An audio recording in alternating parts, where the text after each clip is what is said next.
Bonjour à toutes et à tous, chers amis internautes, bienvenue sur Free Week pour le numéro d'émission de ce matin de Free Week dans la rubrique Le vrai visage de l'audace et l'instant prestige. Je serai avec Roger Sizokpaou qui est assureur écrivain et sera avec nous pour nous partager son expérience professionnelle, son expérience de vie et également prodiguer quelques conseils à la jeune génération. Et dans la rubrique instant prestige, il nous parlera beaucoup plus de la triptyque talent, travail, emploi. Il nous en parlera et nous dira également quelques astuces pour identifier son talent et comment le mettre en valeur. Juste après cela, chers amis internautes, vous aurez droit au zapping de la semaine, une coproduction de Constantine Avrandinou, de Quentin Komlamoussou et de Francis Olafarami. Juste après cela, vous aurez droit à la tribune virale. La tribune virale. Et juste après cela, chers amis internautes, ce sera bien évidemment la fin de Free Week de ce samedi. Mais avant, n'oubliez pas qu'on aura à suivre nos amis de la diaspora sur un sujet d'actualité. On se retrouve juste après l'instant pub pour démarrer avec le vrai visage de l'audace. Au revoir, maîtresse. Au revoir, ma chérie. Bonsoir, maîtresse. Bonsoir, tonton. Bonsoir. Faut monter, on va partir.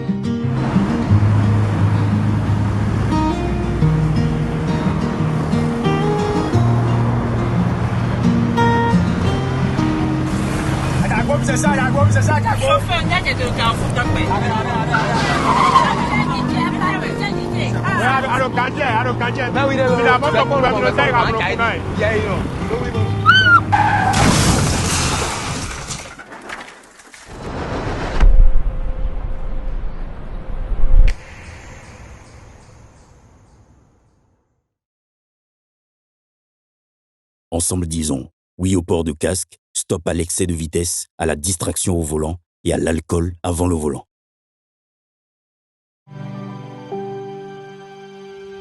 Tu viens d'avoir le bac ou tu veux te reconvertir dans un domaine d'avenir, faire le choix du numérique et rejoindre l'école supérieure d'administration, d'économie, de journalisme et des métiers de l'audiovisuel ESAE. De nouvelles filières sont disponibles dès cette rentrée: informatique et multimédia, informatique industrielle et maintenance, réseau informatique et télécommunications, système informatique et logiciel, sans oublier les filières initiales: administration générale, administration des finances, administration des affaires, sciences juridiques, sciences économiques, sciences de gestion, journalisme et métiers de l'audiovisuel. ESAE est disponible sur 4 sites: Cotonou-Badjoumendé, Cotonou-Akpakpa, Abomey-Calavi et Parakou. Pourquoi choisir l'ESAE? Des formations conçues pour le marché de l'emploi, des enseignants expérimentés et passionnés, des infrastructures modernes avec équipement de pointe, des opportunités de stage et d'emploi garanties. Les inscriptions sont en cours et les places sont limitées. Ne rate pas ta chance.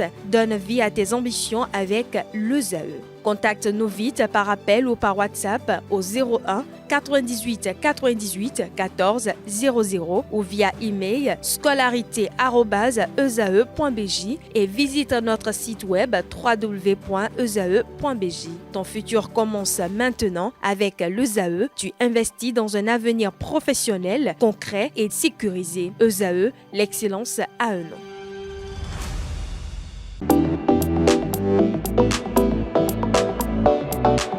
Le vrai visage de l'audace, chers amis internautes, bonjour. Bienvenue sur cette rubrique pour laquelle j'ai convié pour vous Roger Sizokpaou, bonjour. Bonjour. Vous êtes écrivain assureur, vous êtes avec nous ce samedi matin pour exposer votre parcours, pour partager vos expériences de vie et professionnelles également, afin d'inspirer la jeune génération. Vous nous parlez de ce jeune Dahoméen qui a grandi à Akpakpa et qui a travaillé en France pendant 23 ans et qui a aussi travaillé au Brésil pendant 23 ans et qui est revenu au pays après ces 46 années. Alors, qu'avez-vous fait pour votre pays? Quel regard, quelle contribution pour votre pays? Vous avez été assureur pendant 30 ans, si on peut le dire ainsi, selon mes petites recherches. Vous êtes écrivain depuis 20 ans ici aussi. On a comme l'impression que vous avez le même itinéraire que l'écrivain ivoirien Amadou Kourouma. On en parlera de façon sommaire et expéditive. J'ai cru savoir que vous avez connu votre naissance, ou vous êtes né en Haute-Volta, au Burkina Faso, en 1948. Aujourd'hui, vous avez 78 ans. Vous avez fait votre petite enfance en Côte d'Ivoire, l'école primaire à Akpakpa, l'école secondaire au lycée Victor Ballot, aujourd'hui ensuite devenu lycée Béanzin. Vous avez fait l'université à Dakar et à Brazzaville. Mais ce qui est curieux, c'est qu'en Afrique également, vous avez fait 23 ans avant de partir pour la France et puis ensuite pour le Brésil. Alors, ma première interrogation, c'est de savoir pourquoi le nombre 23 ans revient à chaque fois. 23 années en Afrique avant de partir en France, 23 années exactement en France et puis après 23 années exactement au Brésil. Pourquoi chaque fois 23, 23? Est-ce une décision de changement de cycle? Monsieur Achirou, Abdelkader, je vais vous dire, en toute honnêteté, on ne décide pas de ces choses-là. Mais lorsqu'elles arrivent, lorsqu'elles surviennent dans votre vie, il me semble que le plus important, c'est de savoir les vivre bien, les accepter et, si possible, en comprendre le sens. Voilà ce que je pense et voilà ce que je peux vous répondre. Qu'est-ce que vous dites lorsque vous dites que vous avez ce parcours comme l'écrivain que je viens de citer tout à l'heure, Kourouma? Par rapport à quoi? Par rapport à l'écrivain Kourouma. Oui, bon, j'ai eu l'opportunité de rencontrer Amadou Kourouma pendant que j'étais au Brésil et qu'il avait fait une visite invité par l'Alliance française de São Paulo. Et donc j'ai eu le grand honneur de dîner avec lui et nous avons partagé autour de la littérature. Voilà ce que je peux en dire. Et ce moment privilégié, je le porte encore en moi, en toute modestie. Voilà. Alors, quels sont les moments qui, quand même, tout de suite, lorsqu'on vous parle de votre parcours, vous reviennent tout de suite à l'esprit? Déjà, dans votre enfance, vous avez vu le jour, d'abord, on va laisser la petite enfance à papa, on va parler de la Haute-Volta, aujourd'hui Burkina Faso. Vous êtes né en 1948. Quels sont les souvenirs qui vous reviennent à l'esprit tout de suite? De la Haute-Volta, je dirais un souvenir mémoriel. Je vais vous dire, je suis né en Haute-Volta, Burkina Faso d'aujourd'hui. Ce qui me reste, c'est que je suis né, c'est symbolique et important, dans les mains d'une sage-femme daouméenne qui s'appelait Rufine Talon. Paix à son âme, c'est elle qui m'a déclaré, la première personne qui m'a déclaré au monde. Alors aujourd'hui, j'ai l'opportunité de lui rendre hommage, de dire paix à son âme et éternelle gratitude en ce qui me concerne. Que son âme repose en paix. Absolument. La petite enfance à papa. Pardon? La petite enfance à papa, quels sont les souvenirs qui reviennent? La petite enfance à papa, c'est l'école primaire. Hein, c'est le CP, le CE1, le CE2 et jusqu'au CM2 et jusqu'au certificat d'études primaires avant de tenter une bourse d'études au lycée Victor Ballot où j'ai eu la chance d'être effectivement accepté en classe de 6e. Ces souvenirs-là sont intacts dans ma mémoire parce que ce sont des souvenirs d'études, mais également de football et d'amitié. Ces amitiés-là n'ont pas de prix. Voilà ce que je peux vous dire. Avant de revenir à ces amitiés-là qui n'ont pas de prix, on a comme l'impression que la plupart des gens de votre génération sont quand même très attachés à la valeur que représente l'amitié. Mais durant cette période-là, de la naissance à la petite enfance, quelle a été la qualité des relations entre vous et vos différents parents? Mais je vais vous dire une chose, je veux le dire avec nostalgie. Nous n'étions pas riches à Akpakpa. Mais nous avions une chose qui n'a pas de prix, c'est la fraternité. Quelles que soient les maisons, quels que soient les enfants, l'éducation n'était pas seulement entre parents stricto sensu. L'éducation, c'était aussi quand on faisait des bêtises dans la rue. Et qu'un oncle ou une personne âgée se donnait le droit de nous remettre dans le droit chemin. Aujourd'hui, ça a disparu. C'était aussi ça la fraternité. Je ne vais pas jouer aux anciens combattants en disant ça a disparu. Mais j'ai dit que cet esprit-là de fraternité, on peut le regretter, parce qu'on ne le retrouve pas dans la rue aujourd'hui. Et, Voilà. et quel est son impact aujourd'hui? Pardon? Cet esprit de fraternité qui a disparu, quel est son impact aujourd'hui sur les jeunes esprits que vous rencontrez dans la rue? Ben, écoutez, je ne vous étonnerais pas si je vous disais qu'aujourd'hui, dans la ville, il y a un peu du chacun pour soi. À l'époque, ce n'était pas le cas. Mais pourquoi aujourd'hui c'est ça? Parce que nous sommes devenus un pays cosmopolite et surtout Cotonou, une ville cosmopolite. Dans une ville cosmopolite, ben, les valeurs du village, du quartier sont un peu perdues, diluées. On devient un citoyen du monde, en quelque sorte. On n'est plus le citoyen de son village ou de son quartier. Est-ce qu'il faut le regretter? Je ne pense pas. Il faut simplement le constater et faire en sorte que cette fraternité perdue se retrouve quelque part, dans la rue, dans l'amitié, en l'occurrence. Au lycée Victor Ballot, devenu lycée Béanzin, vous avez parlé d'amitié, lesquelles ont été très entretenues, très soudées et qui ont été assez vives. Quels sont les noms tout de suite qui vous reviennent à l'esprit? Ah ben j'ai des amis du lycée Béanzin qui sont partout, Oui, dans ce pays, dans tous les pays. exactement. Sans vouloir citer de nom. Oui, j'en ai quelques-uns que Pardon? nous connaissons dans la République qui étaient de votre promotion. Non, le président de la République n'était pas de ma promotion. Mais je crois savoir que nous avons vécu à peu près dans le même quartier, pas tout à fait à la même époque, mais on a cette fraternité-là. Cette Fraternité. On a vécu à peu près dans le même quartier, mais pas à la même époque. À Port Non, Clos. non, je vous dirais que j'ai d'autres amis dans les administrations de ce pays, y compris au gouvernement, et nous gardons cette amitié-là qui Les est noms? précieuse. Des Non, noms? je ne vous donnerai pas de nom, parce que je respecte leur modestie. Voilà. Mais cette amitié-là est précieuse parce qu'elle dépasse tous les clivages. Quand on se voit, on n'est pas ceci ou cela, on est Roger ou quelqu'un. Voilà. Et pour vous, que symbolise l'amitié? J'ai l'habitude de dire que l'amitié est l'autre stade de l'amour. Certains disent le stade suprême de l'amour. Et pour donner une illustration, je vais vous prendre un exemple, c'est les vieux couples. Les vieux couples, on dirait des amis d'enfance. Parce qu'ils sont arrivés à un stade de l'amour où effectivement ils sont devenus amis, ce qui les fait rester ensemble. Voilà un petit peu la définition que je donnerais de l'amitié. Et elle est chère parce que, au bout du compte, c'est cela qui compte.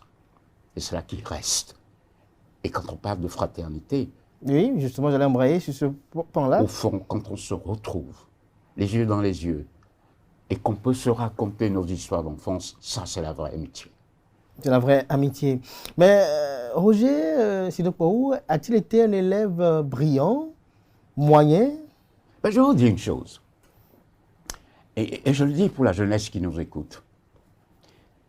Je n'étais pas le premier de la classe, mais j'avais choisi mes matières. J'étais brillant lorsqu'il s'agissait de réciter. J'étais brillant lorsqu'il s'agissait de français. Et plus tard, j'étais brillant quand il s'agissait de littérature. Vous voyez bien que j'avais déjà choisi mon camp. Mais en revanche, en mathématiques, en physique et pour le reste, j'étais moyen. Mais il fallait assumer tout cela.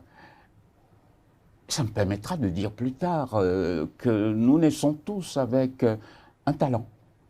Mon talent n'était pas du côté des sciences exactes, des mathématiques ou de la physique, mais j'avais un talent littéraire qui me permettait de déclamer, de réciter et d'avoir une dictée correcte à 0 faute. Voilà, donc j'étais un élève moyen. Mais une chose très importante que je vivais très très bien, c'était la lecture. Vous aimez lire? La lecture des bandes dessinées. Vous savez, à cet âge-là, et j'y reviendrai peut-être, il faut laisser les enfants lire. Il ne faut jamais les empêcher de lire. Et il faut même favoriser cette lecture-là. Parce que la lecture ouvre l'imaginaire. Et l'imaginaire conduit le plus loin possible là où on ne sait pas. Donc il faut laisser nos enfants s'ouvrir, ouvrir leur imaginaire et lire le plus possible. Je ne parle pas de télévision, je parle de livres, du livre papier. Du livre papier. Alors après le lycée Victor Ballot, comment vous vous êtes rendu après en Côte d'Ivoire, à Brazzaville pour l'université? Mais d'abord à Dakar. À Dakar avant Brazzaville, oui. D'abord à Dakar, mai 68. Et mai 68, c'était dans le monde entier.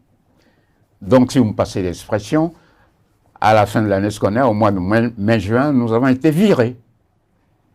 Nous n'étions pas les seuls, puisque Dakar était à l'époque le lieu sacré des universitaires africains. Toute l'Afrique. Vous y étiez allé par une bourse ou ce sont les parents qui vous ont envoyé ou... Non, non, les parents n'envoyaient pas à l'université à l'époque. Voilà. Ils n'avaient pas les moyens. C'était le gouvernement qui le faisait. Et donc, notre gouvernement nous a envoyés d'abord à Dakar, où on a été virés, comme je le disais, Vous étiez en nombre combien? pour troubles politiques. Nous étions un peu Ah bon? dérangeants. Et nous avons été, Donc après 2 ans, envoyés ensuite... vous étiez bouillant à l'université? Pardon? Vous étiez un peu bouillant à l'université? Ben à 18, 19 ou 20 ans, on est un peu des trublions, comme on dit. Et encore plus quand on est militant, étudiant. Ce que j'étais dès le début. Et donc, tout à fait naturellement, on en arrive à un point où on commençait à agacer les uns et les autres. Nous avons été virés 2 fois. Moyennant quoi, notre gouvernement a estimé qu'il en était assez ainsi et nous a envoyés à Brazzaville. À Brazzaville, nous sommes tombés dans un climat d'hostilité militaire, puisque Marianne Gouabi, à l'époque, était au pouvoir et que les 2 Congos ne s'entendaient pas. Il a fallu faire avec. Mais ce que je voudrais souligner, c'est que lorsqu'on part du Dahomey de l'époque, vers le Sénégal, qui est déjà un pays sahélien, et ensuite vers le Congo, qui est un pays vraiment soudanais, c'est 3 cultures différentes. Et pour la première fois, je me suis rendu compte qu'il n'y a pas une Afrique. L'Afrique est plurielle. Et cette pluralité-là est une vraie leçon. Laquelle? Je n'ai pas retrouvé la même culture à Dakar qu'à Cotonou. Il a donc fallu s'adapter. Je n'ai pas retrouvé la même culture à Cotonou qu'à Brazzaville. Il a donc fallu s'adapter. J'en tire une leçon très simple. Nous sommes pluriels, mais nous avons l'obligation d'être un. C'est une difficulté, mais elle est là. Il ne faut pas se fermer les yeux sur le fait qu'il y a cette pluralité. Et puis la deuxième leçon, c'est qu'au fond, qu'on soit sénégalais, dahoméen ou congolais, nous sommes différents, mais nous sommes aussi des frères. Et là me vient à l'esprit cette phrase fameuse de l'écrivain français Saint-Exupéry: « Si tu es différent de moi, mon frère, loin de me léser, tu m'enrichis. » Alors, moi j'ai trouvé des enrichissements dans ces pays-là qui ne sont pas les miens. C'est ce que je souhaite à toute la jeunesse d'aujourd'hui, d'avoir l'esprit suffisamment ouvert pour s'enrichir de la culture des autres, tout en ayant les pieds bien enracinés dans notre culture. Parce que c'est ce qui fait voyager, avoir les pieds bien enracinés dans notre culture. Vous savez, nos parents disent « au vison, oui, mais l'on compris ». Et moi j'ajouterais, ou ma mère aurait ajouté « au clono dive, au nima ditkena, au venisson, oui, bois gonqué bleu ». En français? En français, ça veut dire on revient toujours d'où l'on est. Et que Dieu fasse qu'on n'oublie pas de revenir d'où l'on est. Ne serait-ce que de temps en temps. Mais la racine, c'est la racine. La racine, c'est la racine. Alors, à l'université, ça s'est passé comment? À Brazzaville? À Brazzaville, ça s'est très bien passé. Nous avons terminé effectivement nos études de droit de manière suffisamment correcte. Nous n'avons pas été virés cette fois-ci, mais ça nous a permis effectivement d'être envoyés ensuite en France pour terminer nos études de droit. Et en France? En France, nous avons été envoyés à Dijon. À Dijon, vous voyez la différence de température. Mais là encore, on a recréé une fraternité entre nous. Je vous dis, la fraternité, on peut la retrouver où on veut. L'essentiel, c'est de vouloir la retrouver. Et nous avons constitué donc un petit comité de dahoméens de l'époque pour poursuivre nos études pendant 2 ans pour ce qui me concerne et plus pour d'autres. Plus pour d'autres. Alors, lorsque vous étiez en France, vous étiez à Dijon, alors à ce niveau-là, comment est venue la formation pour finir assureur? Ben, en fait, vous savez, le hasard fait bien souvent les choses. Hein. Il paraît que Einstein prétend que le hasard n'est que le chemin que Dieu prend pour voyager incognito. Moi, j'adhère volontiers à cette définition. Ou en tout cas, on ne maîtrise pas le hasard. C'est à l'image du destin. Parfois, il vous conduit dans des endroits que vous n'imaginez pas. Et dans ce cas, il ne faut pas résister. Il faut y aller, maniant les yeux bien ouverts. Voilà. Donc, pour répondre à votre question, chemin faisant, après mes études de droit, j'ai été appelé par quelqu'un pour occuper un poste au sein d'un groupe d'assurance à Paris. Et chemin faisant, je fais mes écoles et mes classes dans ce groupe d'assurance. Et c'est comme ça que vous êtes devenu assureur? Voilà, on devient assureur en chemin faisant. Chemin faisant. Sur le tard. Et ensuite, bien sûr, si on veut cultiver un petit peu, approfondir les choses, on fait une école nationale d'assurance, comme ça a été mon cas. Et dans toute la mesure du possible, on fait un centre des hautes études d'assurance, ça a été mon cas aussi, pour arriver à un doctorat d'assurance. Quel a été le gain de cette vie professionnelle? Le gain de cette vie professionnelle d'assureur? Ben écoutez, déjà, ça m'a permis de vivre. C'est pas négligeable. Décemment? Oui. Il ne faut jamais insulter le passé. Décemment. Et ça m'a permis surtout d'avoir l'opportunité de voyager en dehors de la France, puisque l'opportunité m'a été offerte d'occuper un poste de dirigeant à la filiale de notre entreprise au Brésil, où je suis resté, comme vous le disiez, 23 ans. Donc, en tout, vous avez fait 46 ans hors de votre pays? Oui, tout à fait. 46 ans hors de votre pays. Alors, pendant ces 46 années, vous faisiez la navette avec Cotonou ou... Ah oui, toujours. Vous savez, il y a une chose qui nous lie tous, nous qui sommes à l'étranger. On dit de mal parfois des gens qui sont dans la diaspora parce que prétendument ils seraient à l'aise. C'est pas vrai. C'est probablement ceux qui ont le plus la nostalgie du pays. Et en général, la nostalgie du pays passe par la nostalgie de la mère. Quand on reste 2 ans sans voir sa mère, ben, la nostalgie est encore plus grande. Et j'ai envie de vous dire surtout que beaucoup conservent la langue de notre pays de manière à pouvoir continuer à parler avec leur mère. Et moi, j'oserais dire que qui perd la langue perd le chemin du retour. La langue est donc très importante pour nous qui sommes restés longtemps à l'étranger, pour pouvoir maintenir nos racines intactes. Maintenir nos racines intactes. Alors, aujourd'hui, vous avez fait ce parcours-là, vous avez été au Brésil. Au Brésil, est-ce qu'il y a eu une expérience qui vous a particulièrement marqué dans vos 23 années?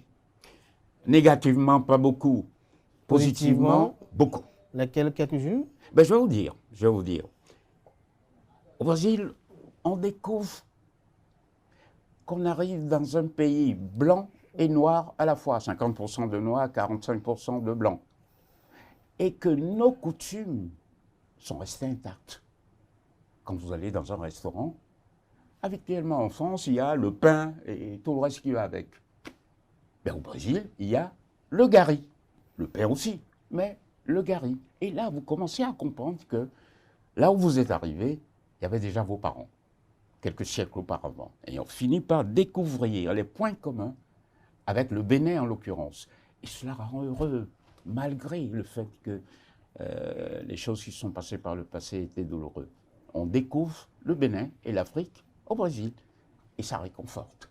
Ça réconforte parce que ça permet effectivement de se réconcilier avec les Brésiliens.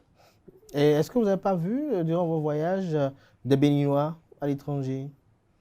À l'étranger, en France, beaucoup, mais au Brésil, moins, beaucoup moins. À l'époque, en tout cas. Mais à l'époque, il y avait quand même ce fameux concept-là de béninoiserie.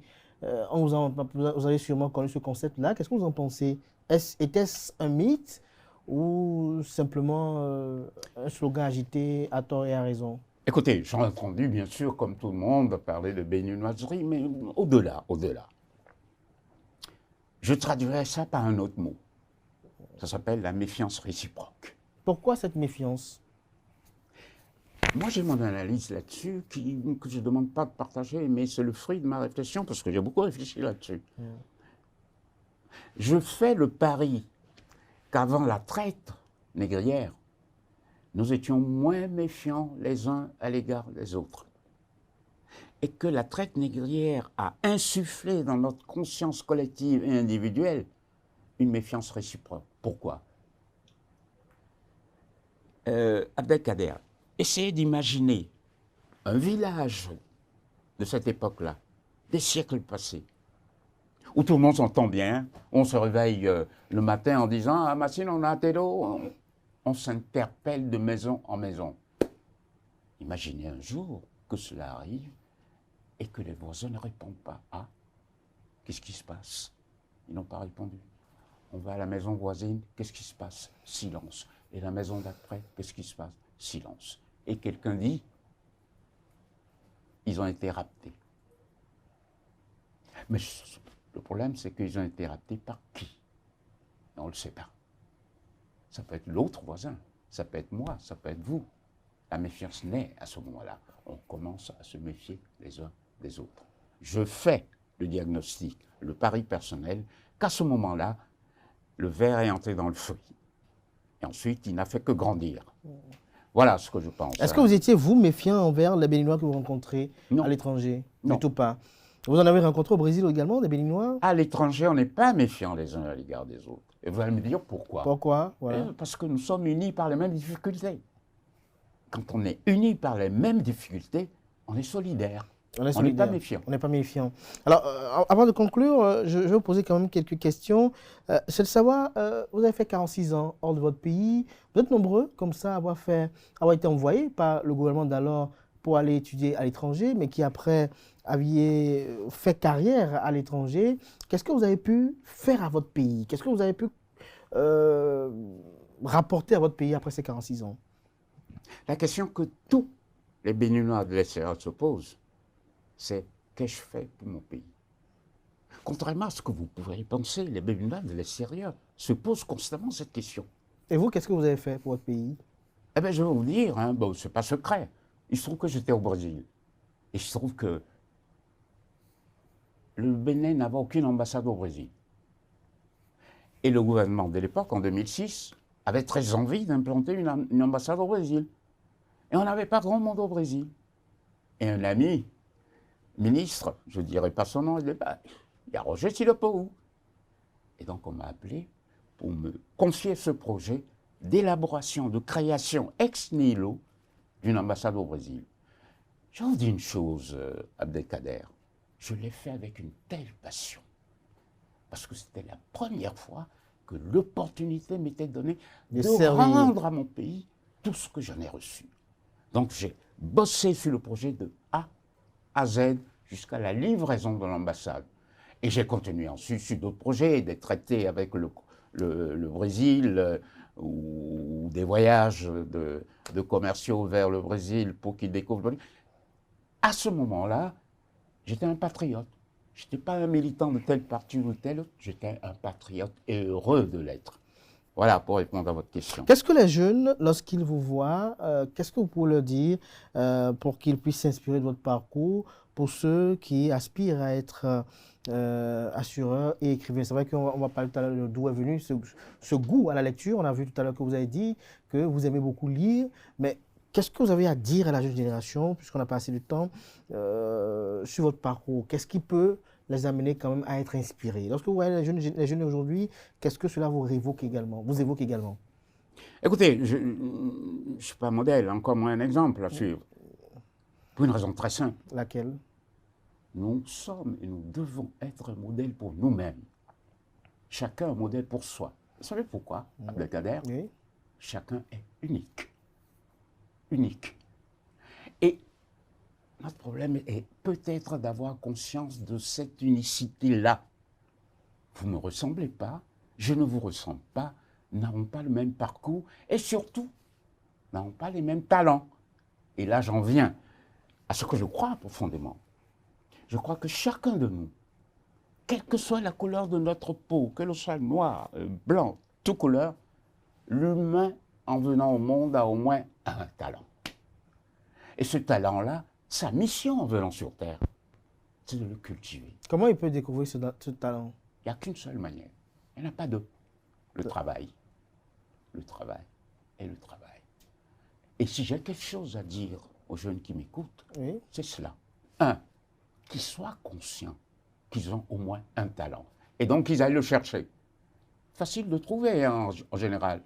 Mais parfois il nous arrive de bouder notre talent. De dire c'est seulement cela. Ah ben non, c'est pas assez pour moi. Bon, donc ce premier travail à faire, ben, il n'y a que le jeune qui peut le faire. Être conscient du talent qu'il a. Et la deuxième chose, c'est travailler. Travailler. Il n'y a pas de secret, Abdelkader. Il n'y a aucun autre secret. Le travail et le travail.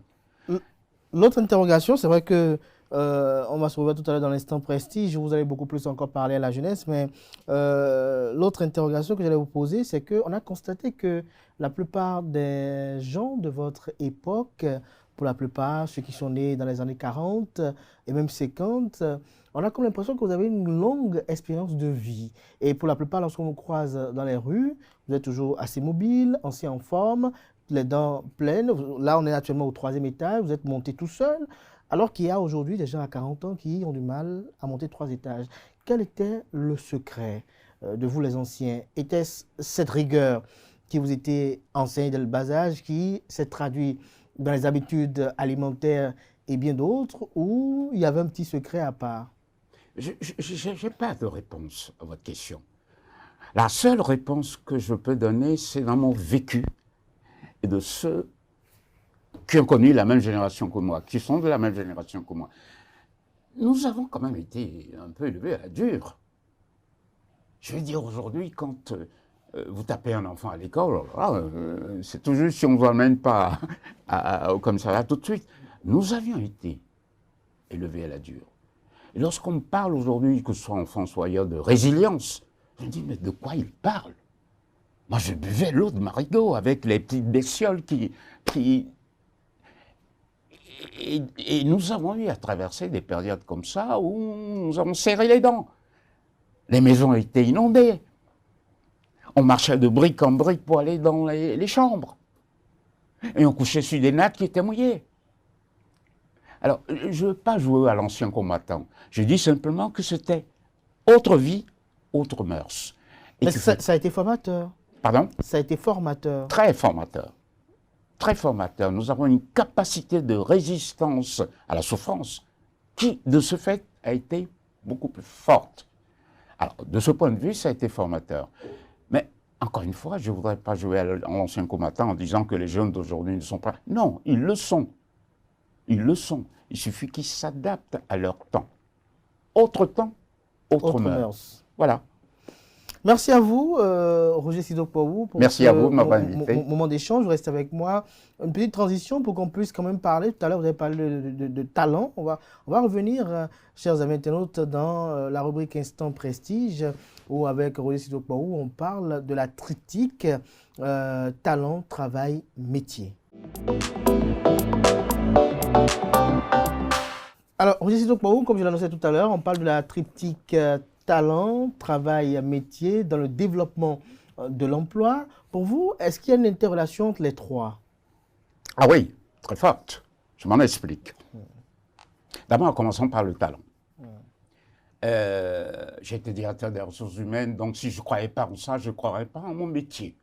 Et mon métier consiste à valoriser les gens, à les accepter, à détecter leur talent en disant celui-là, il serait bien à tel poste, celui-là, je le verrais volontiers à un autre poste.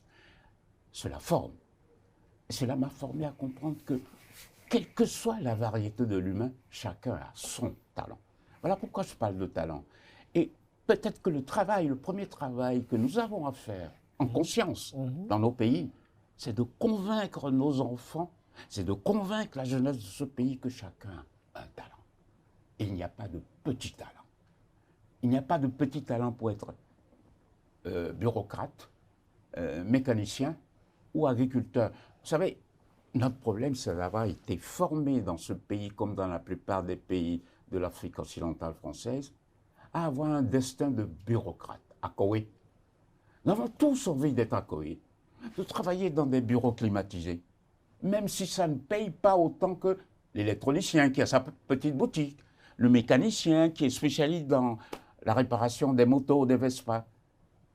Mais pour nous, pour le statut, il faut travailler dans le bureau. Ce n'est pas les services de bureau qui font avancer un pays. C'est aussi autre chose.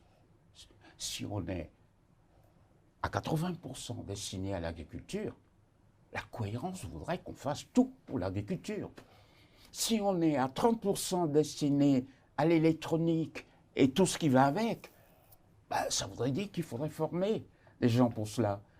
Donc, le fait de canaliser tous nos efforts, ou en tout cas dans la tête, à vouloir coûte que coûte être accoré, ça nous porte préjudice au global dans notre pays. Mais généralement, il y a un problème qui se pose dans la tête de beaucoup de jeunes. Comment détecter son talent pour ensuite pour travailler dans son métier? Très bien. Moi, je considère qu'il y a 2 piliers. Le premier pilier, c'est la maison, les parents. Je dis, il ne sert à rien de vouloir changer la conscience de l'enfant si celle des parents n'accompagne pas. Dans ma génération, il faut bien reconnaître, quand un enfant commençait trop à lire, on se dit, ah ben, qu'est-ce qu'il fait? Va travailler. Dans la génération actuelle, je crois qu'on peut facilement détecter le talent de l'enfant. Ah, il est très habile à faire ceci, il est très habile à faire cela. C'est à la maison qu'on détecte les talents. Et il faut suffisamment de tolérance de la part des parents pour accepter le talent qu'ils voient chez leur enfant. Ça, c'est la première chose. Vous dites quoi, là, en d'autres termes, ce que vous dites là? Pardon? Lorsque vous demandez davantage de tolérance de la part des parents pour accepter le talent repéré au niveau de l'enfant, vous dites quoi par là? C'est-à-dire quoi? Le parent n'a pas à imposer ou à orienter son enfant, c'est ça? Les parents ont une obligation de discipline vis-à-vis des enfants. Ça, c'est la première chose. Parce que ça amène à une bonne éducation. Je dis qu'à côté de cela, il y a autre chose. Il y a les loisirs, qui sont également indispensables pour ouvrir l'imaginaire de l'enfant. C'est à ce stade-là qu'il faut un peu de tolérance des parents pour comprendre ce qui se passe. Car les parents sont le plus près possible de l'enfant. En tout cas, plus près que l'instituteur ou le maître d'école. C'est à ce niveau-là que le travail peut se faire. Être attentif à la matière ou à l'activité dans laquelle l'enfant est très habile. Et on le comprend immédiatement. On le comprend immédiatement. Alors, lorsque, par exemple, quelqu'un pensait, par exemple, avoir un talent pour être, j'allais dire, électronicien, et que malgré tout ce qu'il fait, tous les efforts qu'il fournit, ça ne prend pas, est-ce qu'il peut passer à autre chose? Ah ben, il n'y a pas de remède miracle. Hein. Vous savez, c'est Kennedy qui disait, ne pense pas à ce que ton pays peut faire pour toi, pense à ce que tu peux faire pour ton pays. Et cela, moi, j'y adhère beaucoup. Ça veut dire quoi concrètement? Vous savez, il faut éviter de tomber dans le piège de la faute à l'autre. Si je n'ai pas réussi, c'est la faute à l'autre. Si je n'ai pas réussi, c'est la faute au gouvernement. Ne tombons pas dans ce piège. Et donnons la conviction aux enfants qui peuvent se retrousser les manches pour assumer leur destin. Je veux dire, il faut éviter de faire croire aux enfants, à mon avis, que c'est la faute de l'autre. Voilà ce que je dirais de ce point de vue. De ce point de vue-là. Alors, dans ce monde aujourd'hui, les jeunes, pour la plupart du temps, pour s'en sortir, sont obligés de faire plusieurs jobs, par exemple, d'être dans plusieurs tâches à la fois. Alors, lorsqu'il a un talent, est-ce qu'il peut être toujours polyvalent en ayant un talent? Parce que, par exemple, mon talent, il est beaucoup plus associé, par exemple, à la, je dis une bêtise, hein, à la vulcanisation, par exemple. Est-ce qu'à côté, le soir, je peux encore aller servir dans un bar, le matin, avant de venir peut-être aider une dame à installer sa tente? Est-ce que le talent peut être diversifié? Mais indépendamment de ça, je vais vous dire une chose. Il est important de savoir que la jeunesse, partout, a de petits jobs le soir. C'est pas propre au Bénin. Les jeunes Africains qui travaillent sur l'université en France, à un certain âge, à partir d'un certain âge, ils ont tout son job. De 18h à 21h ou 22h. C'est la règle. Personne ne s'endort sur ses lauriers. Alors, pour revenir à nous, vous me demandez si effectivement on peut faire des métiers multiples. Pourquoi pas? L'essentiel pour moi, je crois que c'est le point crucial, c'est d'être dans quelque chose qui vous plaît et que vous faites avec plaisir. Donc on voit bien que ça part depuis le départ. est-ce que je suis dans un métier pour lequel j'ai du talent? Parce que je vais vous dire, c'est comme vous. Vous aimez faire la radio et la télé. Vous avez du talent pour ça. Et vous prenez du plaisir à le faire. Ben, c'est ce qu'il faut souhaiter à notre jeunesse. Mais pour cela, avant cela, il faut détecter qu'est-ce qui est bon pour la jeunesse. On ne se lance pas comme ça dans une aventure professionnelle en disant on verra bien si ça réussit. L'importance de la détection des talents est très grande à mon avis. Elle est très grande. Alors, Roger Sizokpaou, vous avez un talent d'écrivain. C'est vous qui le dites. Alors, déjà, est-ce que vous pouvez nous parler un peu de vos œuvres littéraires? Vous voulez dire comment j'en suis arrivé à prendre la plume? Voilà. Et qu'est-ce qui a été écrit? Adekata, laissez-moi vous dire, je crois que à un moment de sa vie, et ça vaut pour tout le monde, on aspire à quoi? On aspire à un accomplissement de soi. Quel que soit l'individu, quel que soit le pays. Un accomplissement de soi.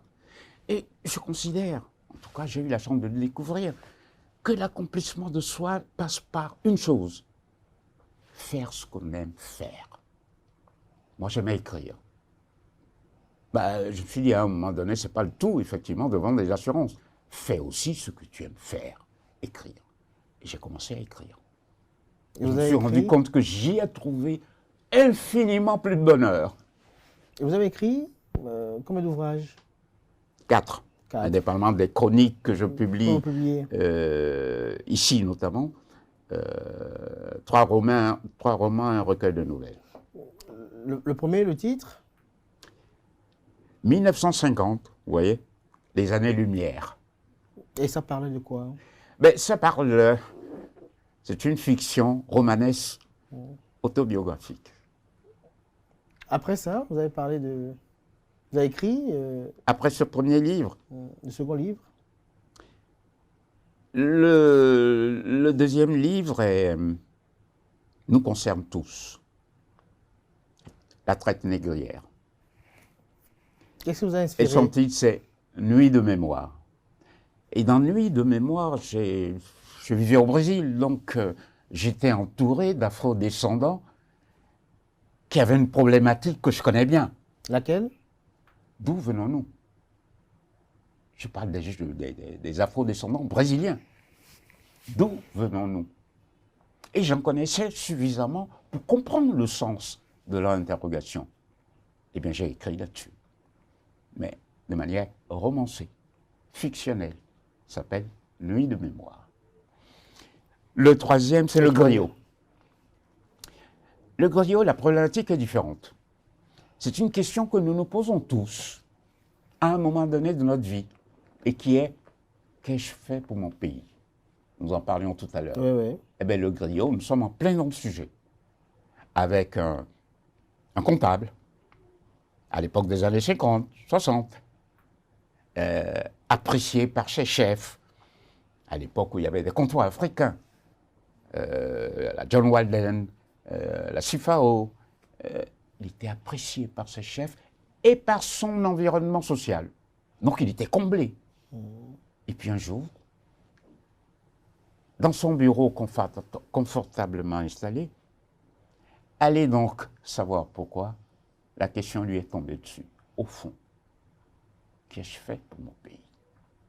Ah, j'ai bien élevé mes enfants. J'ai bien servi mon entreprise. J'ai été très bien avec mes épouses, avec mes parents. Mais qu'ai-je fait pour mon pays? Est-ce que la question « Qu'ai-je fait pour mon pays » qui revient à plusieurs reprises, elle est en lien avec un enseignement voulu au patriotisme? Les deux. Mais surtout le patriotisme. Rendre ce que l'on a reçu. Enfin, je fais court, mais c'est quand même ça. Parce que nous avons tous reçu de nos pays. Tous. Absolument tous. Qu'avons-nous rendu? Et généralement, il faut bien comprendre la chose, c'est que nous nous satisfaisons du fait que, ayant grandi, ayant bien étudié, ayant un bon job, nous élevons bien nos enfants, nous sommes confortablement installés dans une situation sociale, cela suffit pour témoigner de notre patriotisme. Ce n'est pas vrai du tout. Pour témoigner de son patriotisme, il faut faire. Il faut faire là où le gouvernement ne peut faire. J'insiste là-dessus. Là où le gouvernement ne peut faire. Car le gouvernement ne peut pas tout faire. Il ne peut pas tout faire. Pour vous, c'est quoi le patriotisme? Comment Pardon? il se manifeste? C'est quoi le patriotisme et comment il se manifeste? En résumé, au fond, c'est faire ce que l'on sent bien pour son pays. Je vais vous donner un exemple. Vous vous rappelez tout à l'heure que j'ai écrit 4 livres. On en est À un au moment troisième, donné- on n'a pas encore parlé du quatrième. Pardon? On n'a pas encore parlé du quatrième. On va en parler. Mhm. À un moment donné, je me suis dit, mais au fond, pour qui écris-tu? Il se trouve que les thèmes de mes livres, c'est l'Afrique. Mais il se trouve aussi que j'étais plus lu à l'extérieur qu'à l'intérieur. Et là, il y a une incohérence. Il faut en convenir. Et cette incohérence, j'ai essayé de voir comment la relever. Voilà pourquoi je publie aujourd'hui de petites chroniques. Dans un journal de la place, un quotidien, Fraternité notamment. Tout à fait. Pourquoi des petites chroniques? Ben, tout simplement parce que il faut être dans la réalité du pays. Quel pourcentage de la population sait lire? Voilà. Il faut commencer comme ça. Si vous agissez comme si vous étiez dans un pays développé où quasiment 90% des gens savent lire, vous êtes à côté de la plaque. En revanche, moi je sais que le zémijan du coin, quand il s'arrête à un kiosque, il peut lire un article en 10 minutes. Ben, je lui offre cet article par ma chronique. Parce qu'il est filmé, il est tiré de mon roman, mais il est ramassé. Il va tenir dans une colonne. Mais il touche à un point crucial de la société. Par exemple, pourquoi la méfiance entre nous? Par exemple, pourquoi nos valeurs ancestrales sont importantes pour nous? Ainsi de suite. Des choses qui intéressent notre pays, mais qui sont tirées d'un grand ensemble qui fait 200 pages ou 150 pages. Mais ils s'en foutent, permettez l'expression. En revanche, la petite page qui est clouée quelque part et qui peuvent lire en 5-10 minutes, ça donne envie de lire.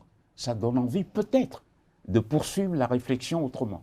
Alors, pour revenir à la triptyque talent, travail, emploi avant de conclure, Roger Cissokho, dites-nous, est-ce que ce que l'homme aime faire fait partie de ce dont on a un talent? Si par exemple, j'aime assembler des choses, est-ce que ça veut dire que j'ai le talent pour et que je dois chercher à avoir un emploi conséquemment? Je vais vous dire une chose, lorsqu'on parle de talent. Si vous faisiez une expérience dans une classe de 10 élèves et vous prenez 10 activités différentes, le premier ne sera jamais le même. Vous avez tout compris. Il y a le manuel, on dit, bon, il n'y a que ça, tac, tac, tac, en 2 mots, il le fait. Il y a l'intellectuel mathématicien en calcul rapide, en 2 secondes, il le fait. Et ainsi de suite. Ça montre quoi? Que sur les 10 élèves, chacun a son talent. Parce que chacun vient avec quelque chose qui lui est propre et qui n'est pas propre à l'autre. À partir de là, encore une fois, ce que je dis, c'est qu'il faut canaliser ce talent de manière à en donner un métier. Un métier que vous aimez faire, je vous garantis que ça vous rend heureux. Mais un métier que vous n'aimez pas faire, vous le faites pourquoi? Vous le faites juste pour le ventre, si j'ose dire. Mais vous ne le faites pas par amour du métier. Voilà ce que j'ai à dire là-dessus. Et c'est basique. C'est basique. Merci à vous, Roger Cissokho. Vous allez regarder droit dans votre caméra et pour conclure et dire quelques mots à la jeune génération, des mots empreintes d'espérance qui puissent quand même leur permettre, un tant soit peu, je peux le dire ainsi, de pouvoir identifier leurs talents et bien évidemment pouvoir amorcer une vie épanouie, professionnelle bien évidemment. Bon, écoutez, jeunes gens, je ne vais pas aller par quatre chemins. La jeunesse de mon pays est à l'image de la jeunesse du monde entier. Elle se cherche. Mais en revanche, il y a des points communs. Le point commun, c'est le talent. Et vous en avez un, tous, absolument tous. Qui pour le football, qui pour la menuiserie, qui pour la comptabilité. Vous avez tous au moins un talent. En revanche, votre mission, c'est de travailler ce talent. Parce qu'un talent qui n'est pas travaillé, personne ne le verra jamais. Et je vous garantis que ce talent travaillé avec amour débouchera sur le métier que vous aurez demain, parce que ce métier-là, vous le ferez également avec amour. Voilà ce que j'ai à vous dire. Le travail, et encore le travail, car le talent, vous l'avez tous. Voilà, courage. Merci à vous, Roger Silokwao, pour ce moment d'échange, ce moment pris quand même d'expérience inspirante, si je peux le dire ainsi. Merci à vous, chers amis internautes. À présent, on passe au zapping de la semaine, une coproduction de Constantine Awandino, de Quentin Amoussou et de Francis Farami. Alors, quelle est votre pire déception de la vie? Bon, la femme qui m'a laissé, c'est ça qui est mon problème. Elle n'a rien dit, elle est partie. Elle dit qu'elle a trouvé travail à Cotonou, elle est partie. Jusqu'à aujourd'hui, on est comme ça. Votre femme, elle vous a dit qu'elle a trouvé boulot à Cotonou et elle vous a laissé ici à Paris. Avec un enfant.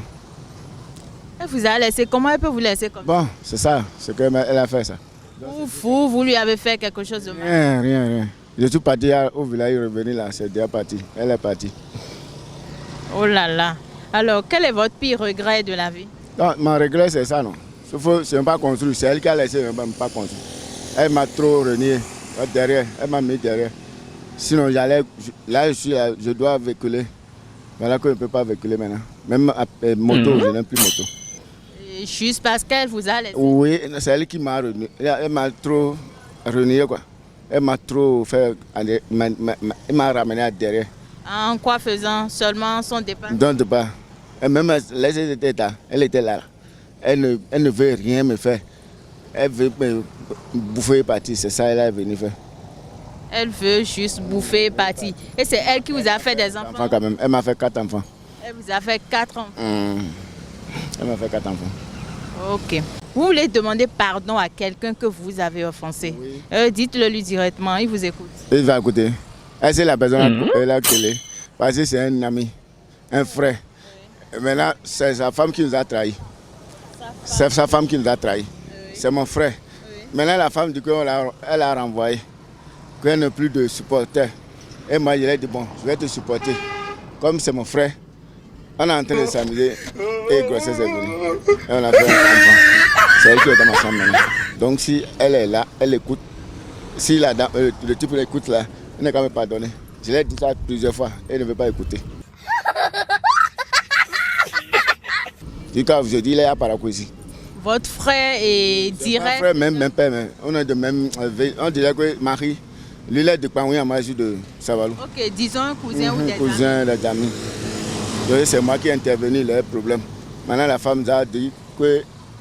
Il était déjà marié à la femme? La femme, il a fait 2 enfants avec la femme. Avec la femme. Maintenant, c'est la femme là qui est avec vous? Moi, maintenant, actuellement.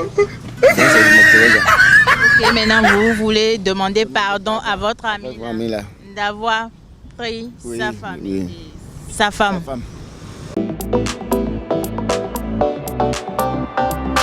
La tribune virale, chers amis internautes, je suis avec Datoïgue Sédéguedo. Bonjour à nouveau. Bonjour. Mais hommage et honneur à la femme. Bamindele, bonjour à nouveau. Bonjour. Merci d'être là. Bonjour Daredi, merci d'être là. Bonjour. Fidèle, merci de rester pour accueillir avec moi nos invités. On veut s'interroger sur le savoir si on peut vraiment pardonner une infidélité. Mamie, vous êtes la seule femme malheureusement qui est parmi nous. Il y avait une coach qui devait être des nôtres, mais la dernière minute, elle nous a forcé compagnie. Merci à Daredi d'être avec nous. Merci à David Kofi Azad d'être aussi avec nous. Alors, Bamindele, dites-nous, est-ce que pour vous, l'infidélité peut être pardonnée? Si vraiment il y a l'amour, l'infidélité peut être pardonnée. Mais une infidélité à plusieurs reprises, non. Pour vous, déjà d'entendre de jeu, c'est quoi pour vous l'infidélité? À quel moment vous considérez que cet homme-là a été infidèle ou cette femme-là a été infidèle?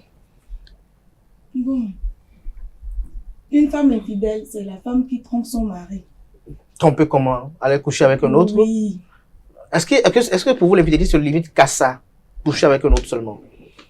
Non, l'infidélité aussi, même dans les commerces, il y a aussi des infidélités. Dans toutes choses, il y a une infidélité, mais quand même surtout dans les couples là.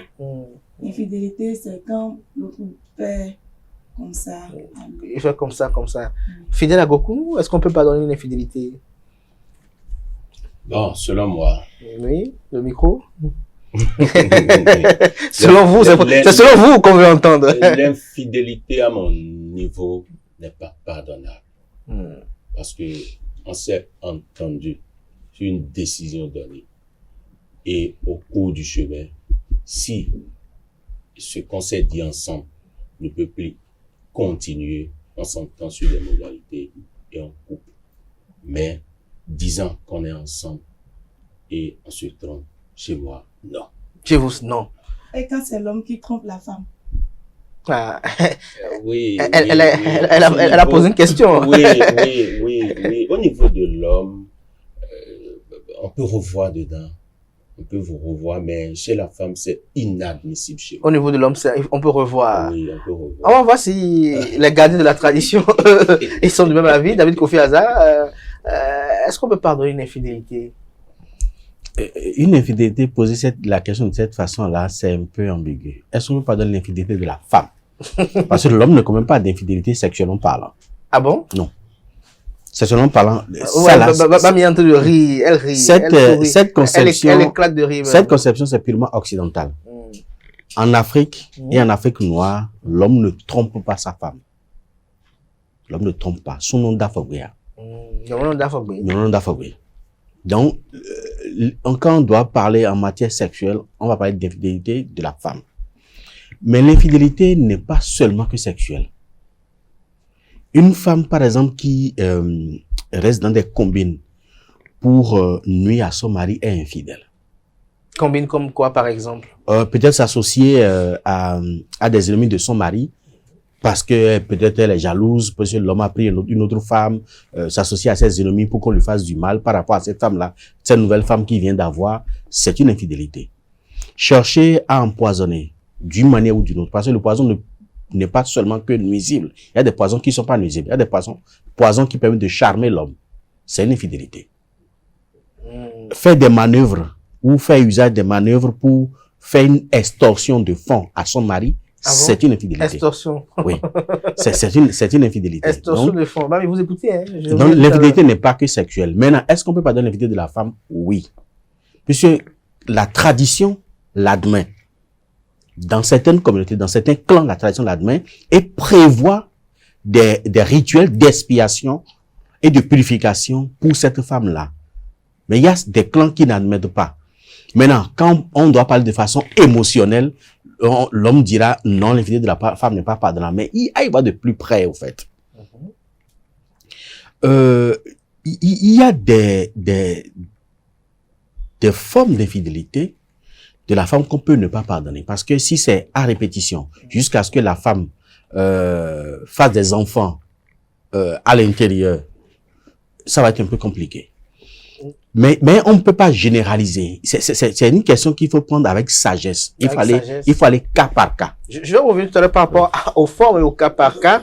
Dahedi, vous avez suivi tout à l'heure Fidèle, Bami, David Kofi Hazard. L'infidélité, déjà, pour vous, c'est quoi? Comment vous l'entendez?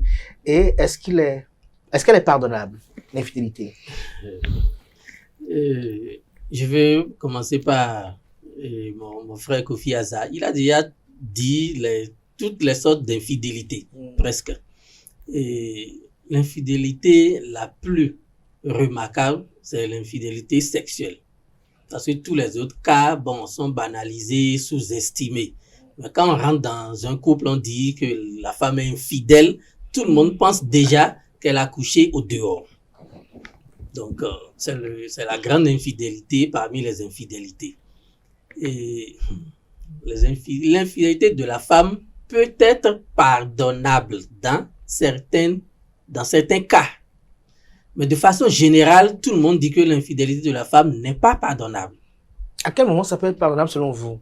À quel moment, lorsque peut-être un fidèle à vous, ou peut-être un ami à vous vient vous dire, tiens, ma femme a été infidèle, à quel moment vous pouvez le conseiller de pardonner cette femme-là ou de ne pas la pardonner? Si on rentre dans les fidèles, si nous rentrons dans le niveau tronc, il n'y a pas de pardon au niveau de tronc. Tous les fidèles de tronc, les adeptes de tronc connaissent déjà que l'infidélité n'est pas tolérée. Quand tu es infidèle dans le tronc, tu es obligé de rentrer chez toi. Il n'y a pas de solution, il n'y a pas de règlement. Mais dans la tradition, et chez nous, il y a, comme l'a dit Kofi Aza, il y a des ethnies, il y a des collectivités qui ont leur manière de pardonner la femme. Il y a même des cérémonies, des rituels qu'on fait à la femme pour l'excuser auprès des divinités, auprès des défunts. Il y a telle chose qui s'est passée, il faut plus que ça reprenne. Mais il y a quelque chose de très grave dans l'infidélité. Il n'y a pas cette femme infidèle qui va se corriger, qui va dire, ah, j'ai déjà fait ça une fois, on m'a fait la correction, je ne vais plus faire. Il n'y a pas cette femme-là. Ah bon? C'est ça. Ça, je reviens dans un instant. Je viens vers vous, Bamidele. Vous êtes la seule femme sur ce plateau-là. Vous avez le devoir de défendre vraiment les femmes sur ce plateau-là. Dites-nous, en tant que femme, qu'est-ce qui peut amener une femme à être infidèle? Allez, soupirez encore. Vous avez beaucoup soupiré. Hein? Allez-y. En tant que femme... Qu'est-ce qui peut amener une femme à être infidèle? D'abord, l'infidélité chez la femme, c'est pas une bonne chose. Ça tue rapidement son mari. Voilà, c'est pas une bonne chose. Et puis, c'est une malédiction. Déjà, dans la vie de la femme, déjà, c'est une malédiction. C'est pas bon. Mais, il y a certains hommes, ils ne donnent pas à manger à la maison. Ils ne font pas correctement leur devoir d'homme. Devoir d'homme, c'est-à-dire quoi? Dans le lit. Ah, dans le lit. Oui. Qu'est-ce qu'il doit faire dans le lit? Qu'est-ce qu'il doit faire dans le lit? Quand tu es un homme, tu prends ta femme, tu dois bien la satisfaire et tout. Mais il y a certains hommes, franchement, ils sont battent le travail, c'est ça? Bon. Et aussi, il y a d'autres qui sont vraiment occupés par beaucoup de femmes au dehors, mais ils prennent plus soin de leurs femmes dans la chambre et tout. Tu viens en retard, tu te respectes plus, quoi. Quand il n'y a plus du respect dedans, et puis la femme se sent un peu abandonnée, un peu, elle sent que son mari, il n'y a plus de considération, il n'y a plus d'amour, il n'y a plus, tout ça peut pousser la femme à aller commettre une erreur qu'elle va regretter. Une erreur. Et en dehors de ce que vous avez dit là, lorsque la femme, est-ce qu'il y a des femmes qui naturellement sont infidèles selon vous? Est-ce qu'il y a des femmes qui, selon vous, vous estimez qu'elles ne peuvent pas rester au foyer? Oui, moi j'ai connu une amie dans le temps quand j'étais un peu... Vous avez regardé un peu vers votre caméra pour que nos amis le voient, oui? J'avais connu une amie, malgré qu'elle est sous le toit de son homme, elle part encore ailleurs. Jusqu'à ce que deuxième enfant, troisième enfant n'est pas pour l'homme en question. Ah bon? Wesh. Mais tu peux pas oser dire ça. Vous comprenez un peu? Vous ne l'avez pas révélé? Non, moi j'ai cassé l'amitié là. Mais pourquoi vous n'avez pas sauvé l'homme? Non, on ne dit pas tout dans ce monde. Ah il y a bon? des choses que tu vas dire, ça va te créer.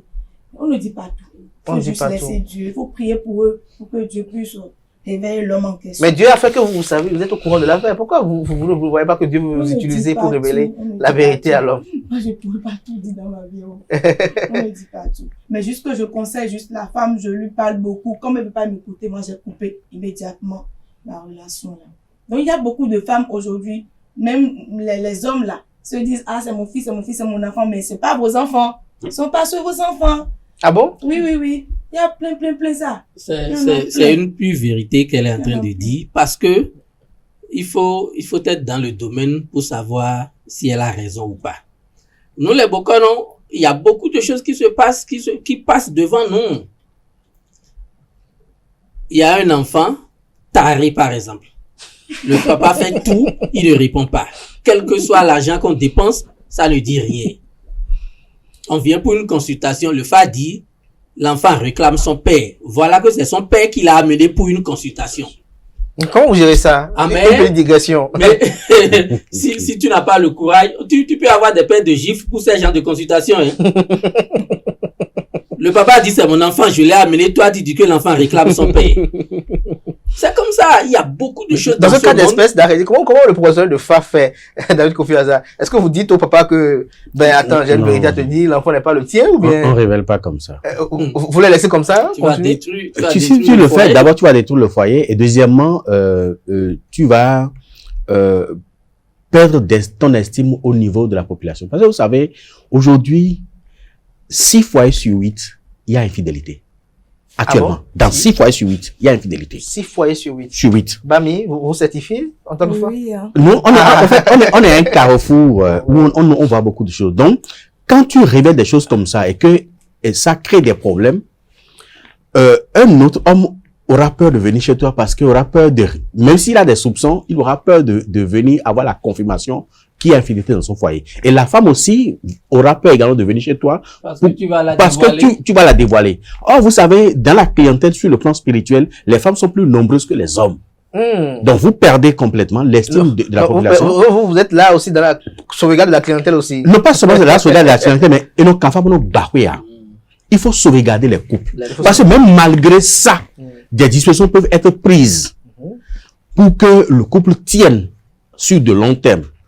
Donc, on peut conseiller l'homme et conseiller également la femme et prendre les dispositions pour que le couple puisse tenir sur de long terme. Quand on va venir peut-être sur les conséquences, on peut également aborder ça. Fidèle, oui, allez-y. Je voudrais demander quelque chose à professeur en même temps. Parce que le micro. Et le professeur a dit une chose. Parce que dans ces cas, moi, honnêtement, moi, je ne peux pas tenir. Ah bon? Oui, honnêtement. Parce qu'il y a des trucs que quand moi, je vois ou j'entends, j'ai la migraine totale. Tu peux tuer. Oui, parce que, supposons, quand je suivais Bamidele tout à l'heure, un homme et une femme, où ils ont fait des enfants.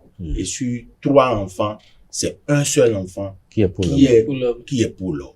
Et quand tu constates des faits comme ça, et on dit, on va sauvegarder ou bien on veut créer d'ennui et de ne pas dévoiler la vérité. C'est comme si, c'est que, quand moi je constate des faits comme ça, je continue. C'est que je n'arrive pas à dormir. Je vais vous dire quelque chose.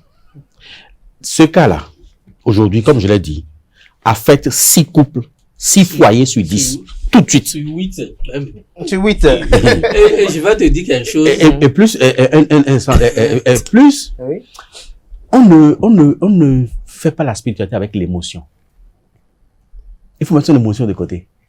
Si vous allez vers l'émotion dans la spiritualité, vous allez vous perdre vous-même déjà.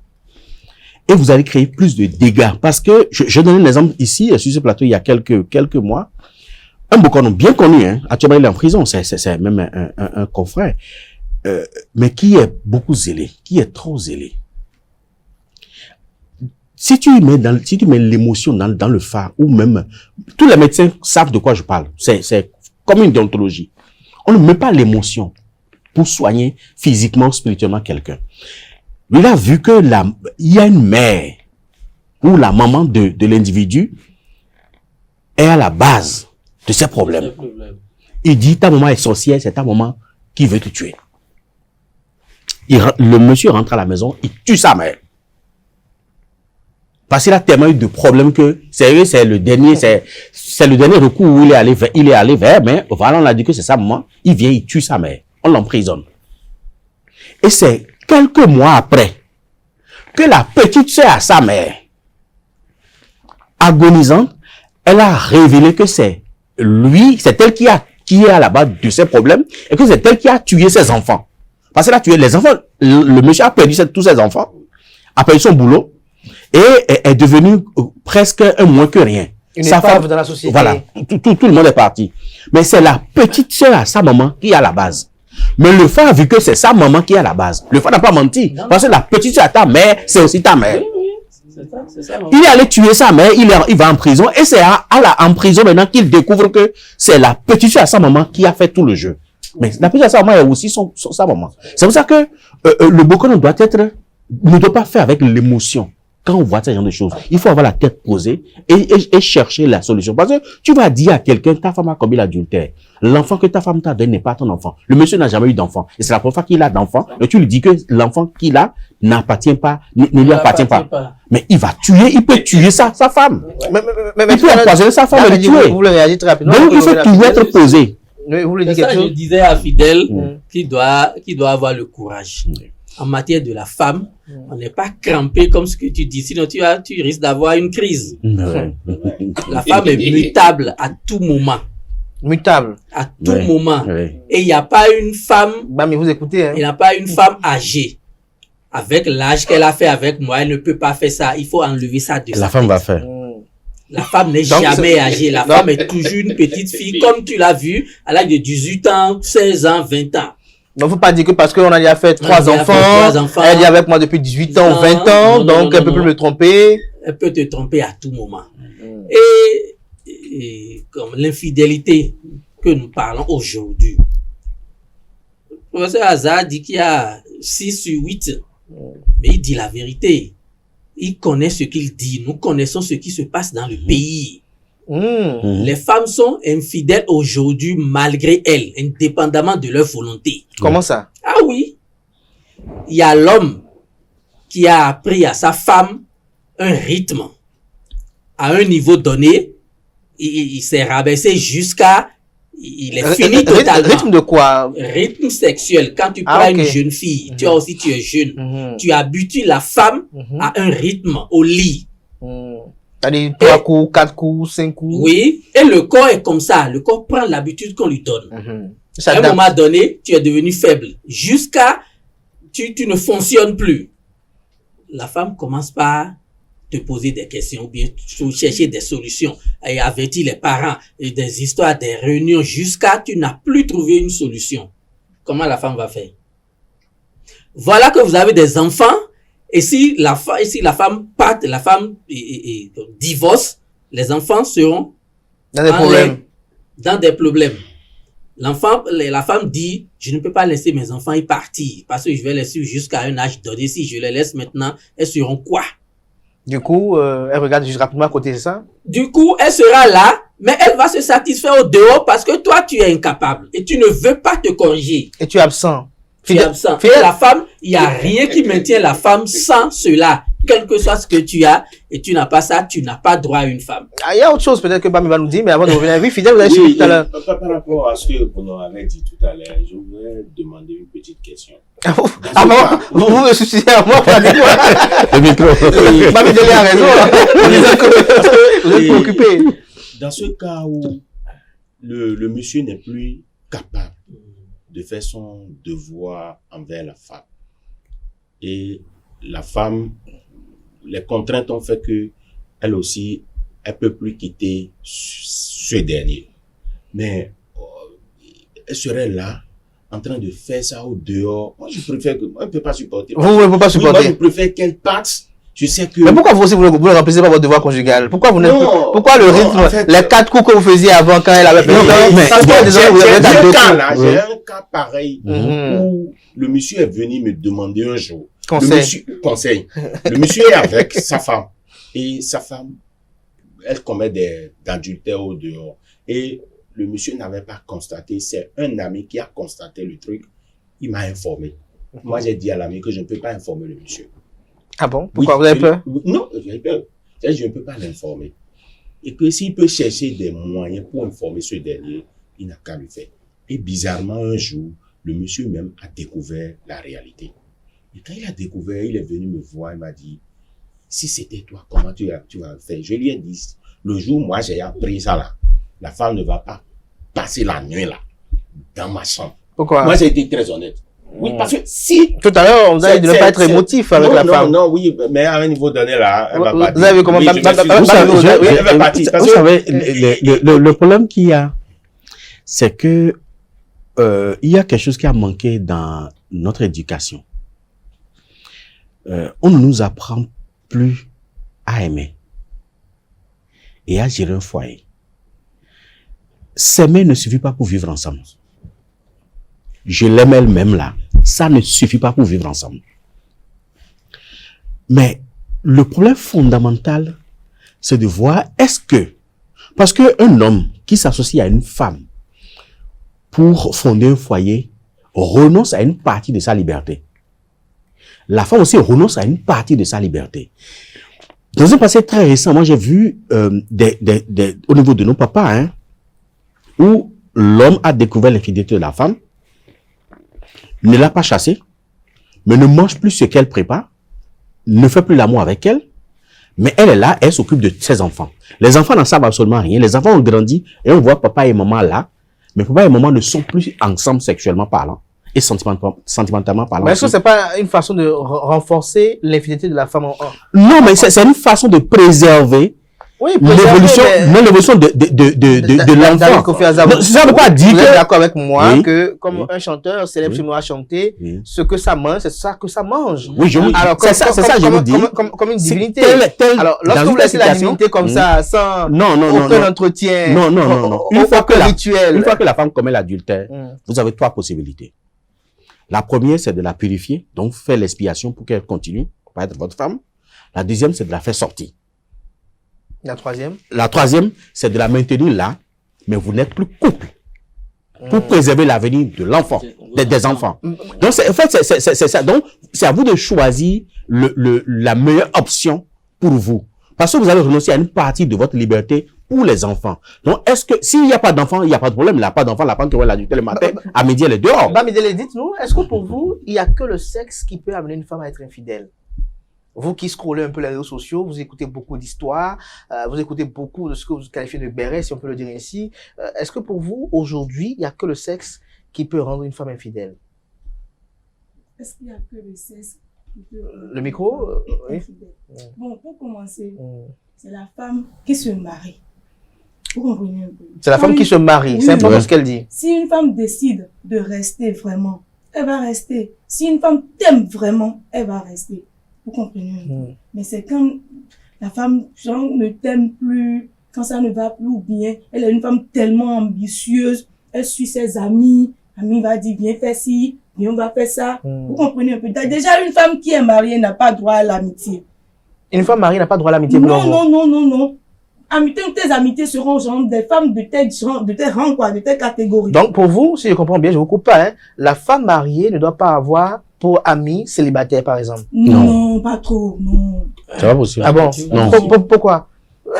La célibataire va la tirer dans son jargon, c'est ça? Non, parce que déjà, toi, tu es marié, tu dois prendre soin de toi. À quel moment, toi, tu auras du temps pour aller te faire, tu te dis, à tout moment. Alors que l'autre, là, elle doit faire ça pour pouvoir peut-être séduire son copain, son petit ami. Oui, appeler la clientèle. Non, je sais pas, mais quand même. Mais toi, quand tu vois ça, tu te dis, vraiment, si tu es mis d'offibo, et le petit tafoumi, ouais, ouais, tu t'imagines des choses bizarres, alors que toi, tu es une femme au foyer.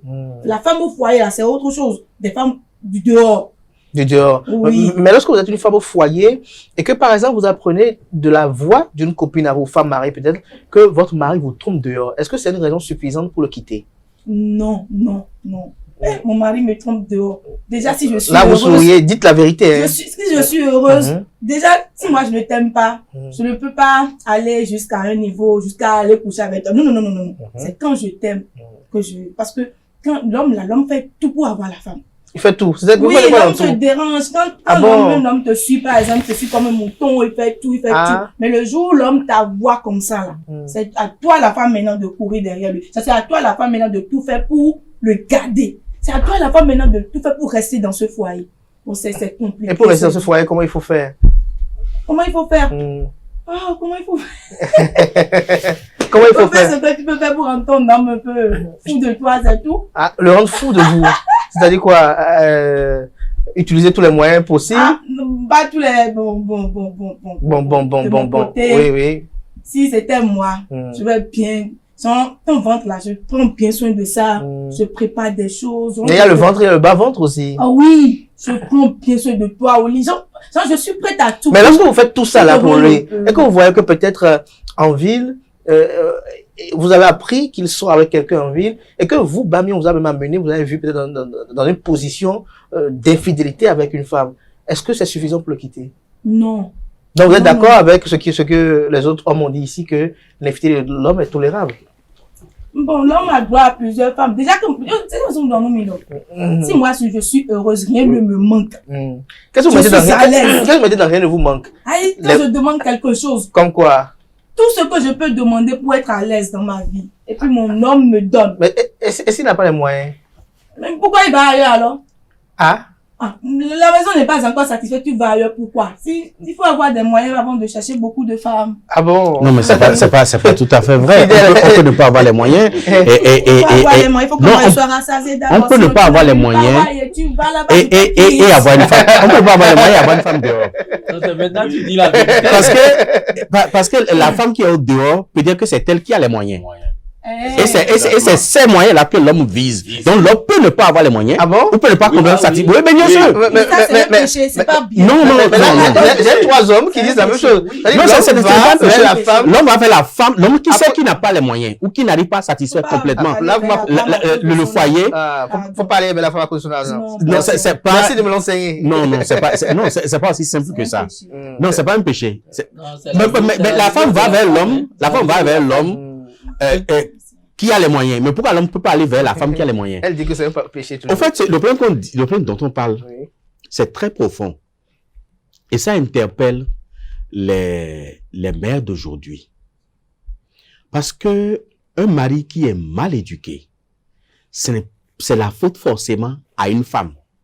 Ah bon? Oui. Un mari qui est mal éduqué. Donc, si vous avez un mari qui vous trompe, qui vous frappe, qui vous maltraite, c'est parce que la femme comme vous l'a mal éduqué. Une femme qui éduque bien l'homme, cet homme-là sera un bon mari demain. Mais l'infidélité de la femme est plus profonde que ce que nous disons là. Parce que une femme, par exemple, qui a 18 ans, et à 18 ans, elle a déjà connu 12 hommes et 3 viols. Vous pensez que cette femme-là peut être une bonne femme au foyer? C'est quoi? C'est plus possible. Elle a un rythme sexuel. Ce rythme sexuel-là, qu'elle a un seul homme ne peut plus la satisfaire. Ce n'est plus possible. Il y a un autre point. L'usage des sextoys aujourd'hui. Voilà, on dirait que vous avez lu dans ma mémoire. Il y a des sextoys aujourd'hui. Est-ce que les sextoys constituent des cas d'infidélité aussi? C'est quand ça des cas de... Non, les sextoys en eux-mêmes ne constituent pas une infidélité. Parce que ce n'est pas avec un homme. Mais le problème qui se pose ici, quand la femme commence pas à s'habituer au sextoy, l'homme ne peut plus la satisfaire jusqu'au bout. Parce que l'autre, c'est une machine qu'elle peut utiliser pendant 1 heure, 2 heures. Elle n'a pas tenu ce rythme-là 1 heure, 2 heures. Peut-être qu'il va mettre des piles aussi comme la machine. Donc c'est très fondamental. Il n'y a pas que l'argent qui pousse la femme vers l'infidélité. Il y a des femmes qui ont beaucoup d'argent. Suffisamment d'argent. Leur mari a beaucoup d'argent. Mais pourtant, elle trompe son mari. Facilement. J'ai reçu un boucon ici, on a eu à parler d'infidélité, je crois, il y a 3 semaines. Et lui, il a dit que la véritable source d'infidélité, c'est parce qu'il y a beaucoup de faiblesses sexuelles aujourd'hui dans Cotonou. Non, c'est pas. Non, ça, c'est un phénomène qui a toujours existé. La faiblesse sexuelle. C'est un phénomène qui a toujours existé, mais ça ne justifie pas. C'est-à-dire que les hommes sont faibles et donc. C'est pas parce que après, comme vous le disiez, Khadi le disait, avant il fait 4 coups, mais aujourd'hui. C'est des cas.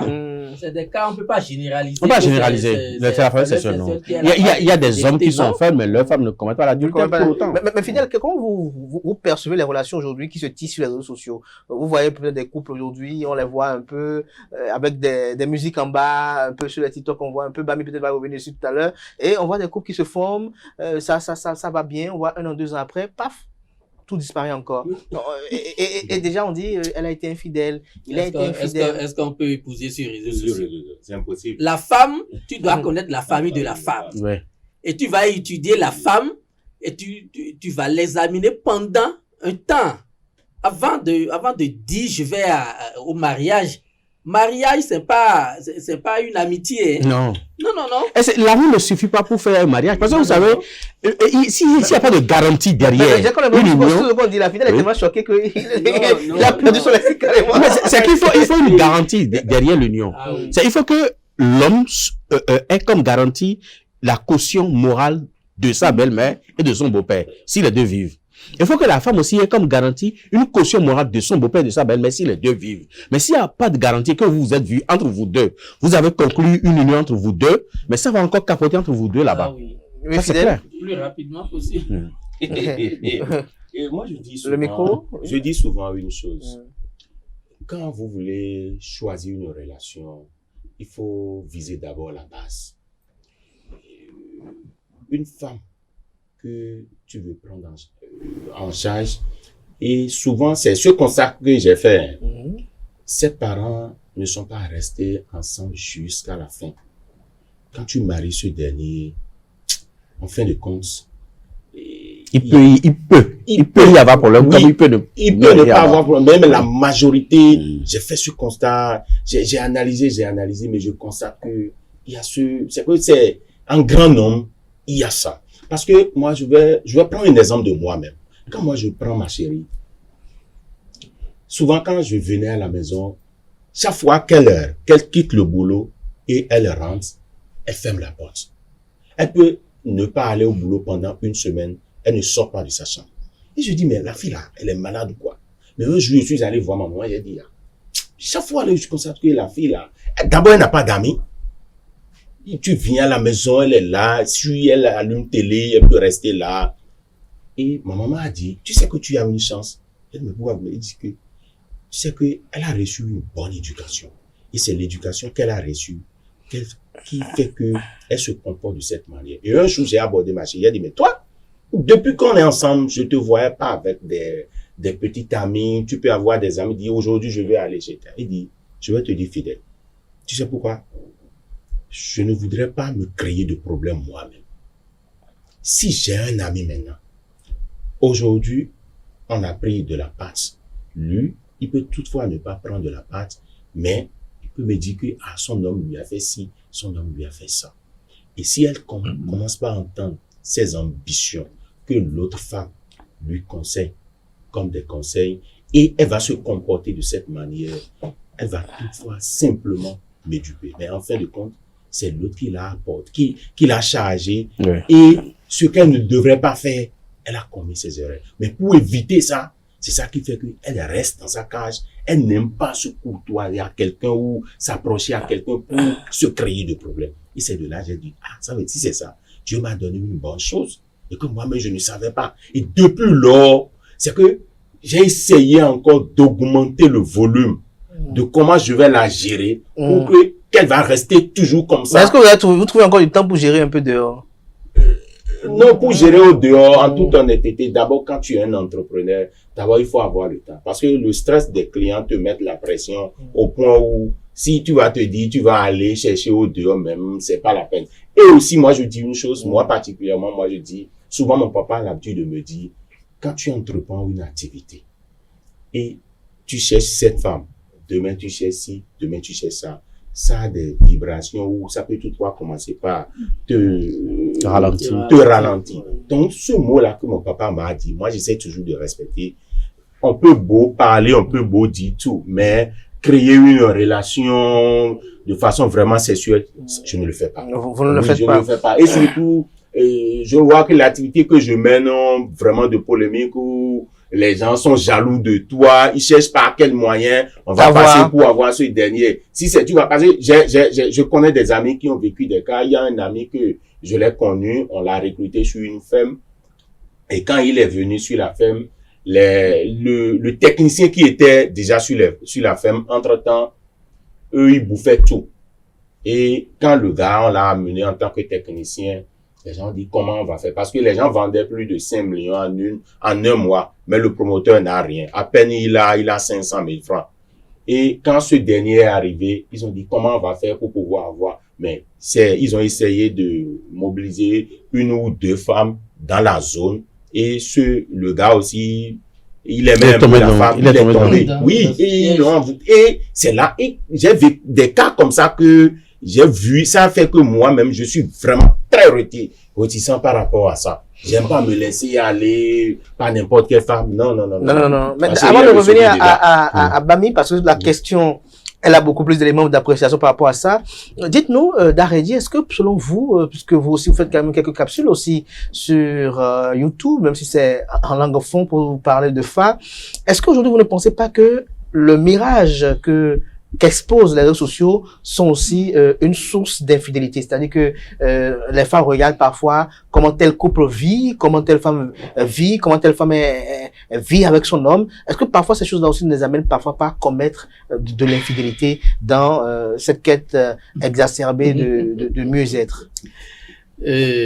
À vrai dire, si tu as une femme abonnée aux réseaux sociaux, elle va commettre l'adultère. Ça, c'est fou.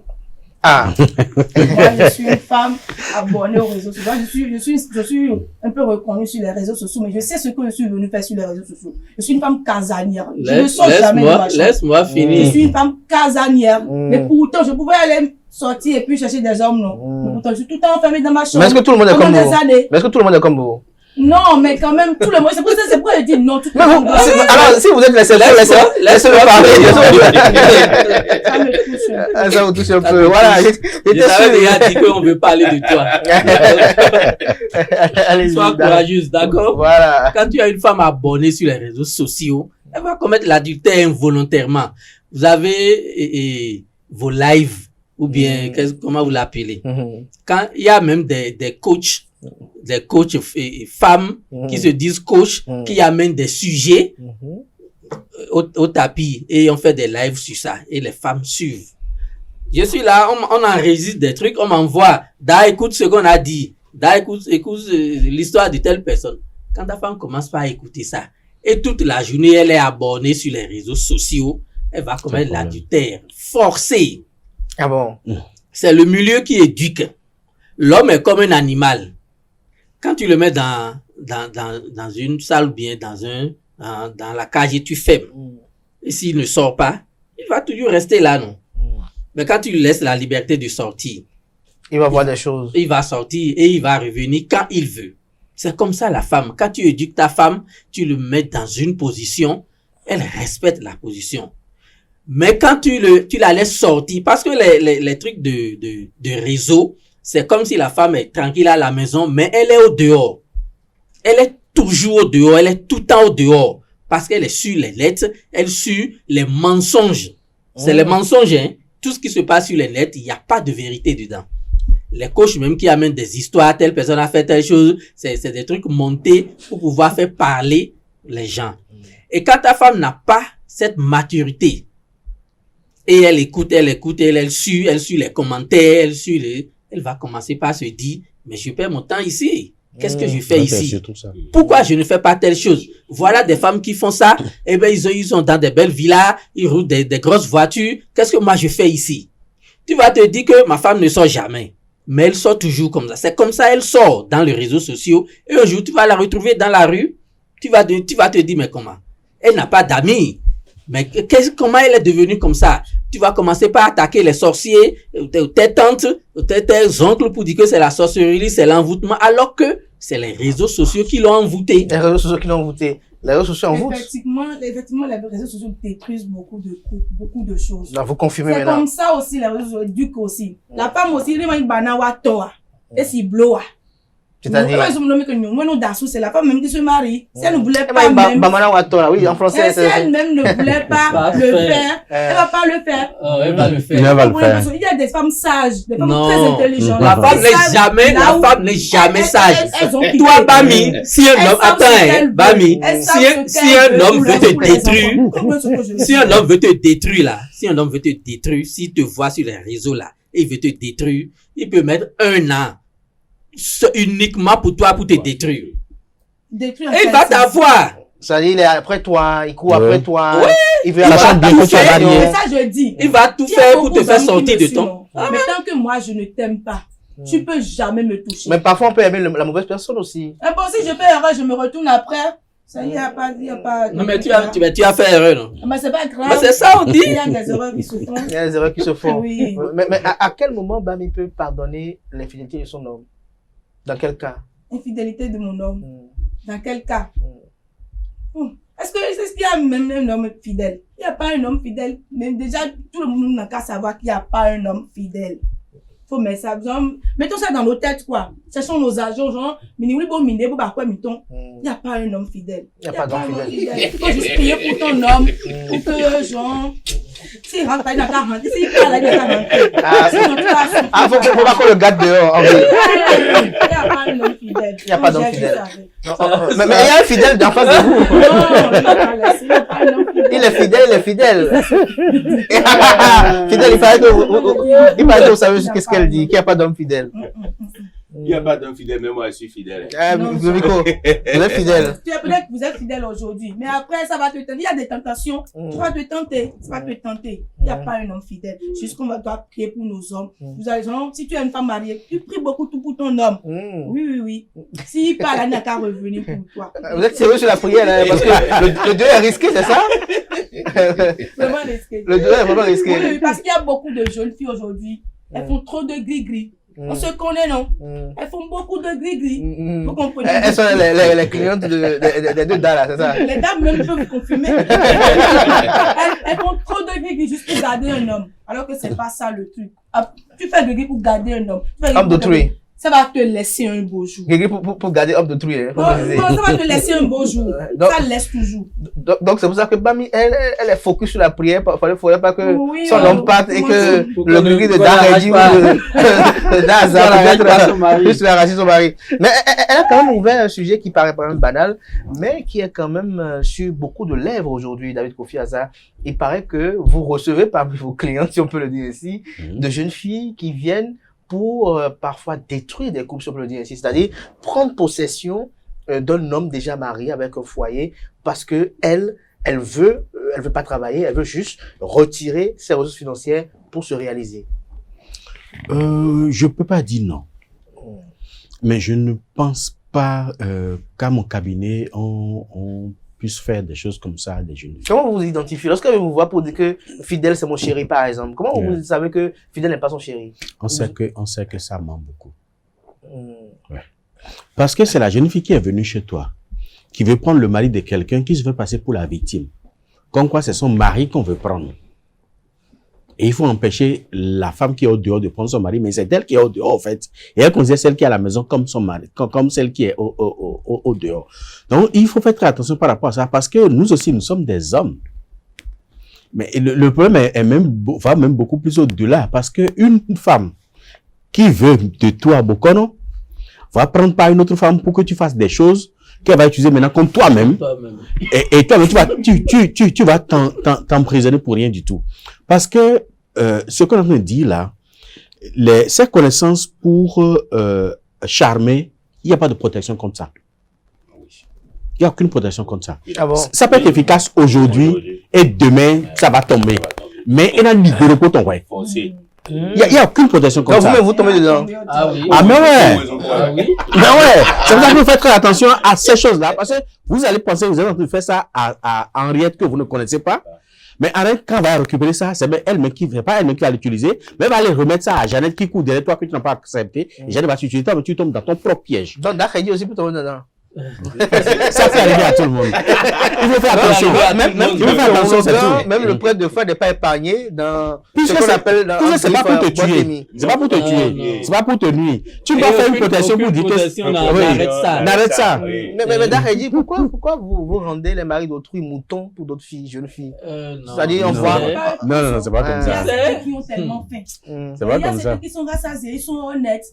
Ils regardent Dieu aussi. Ils ont la crainte de Dieu. Tu sais, quand une femme vient devant toi, parle, pleure, fait tout pour dire on veut m'arracher mon mari. Et moi, je fais un peu d'enquête autour de cette femme.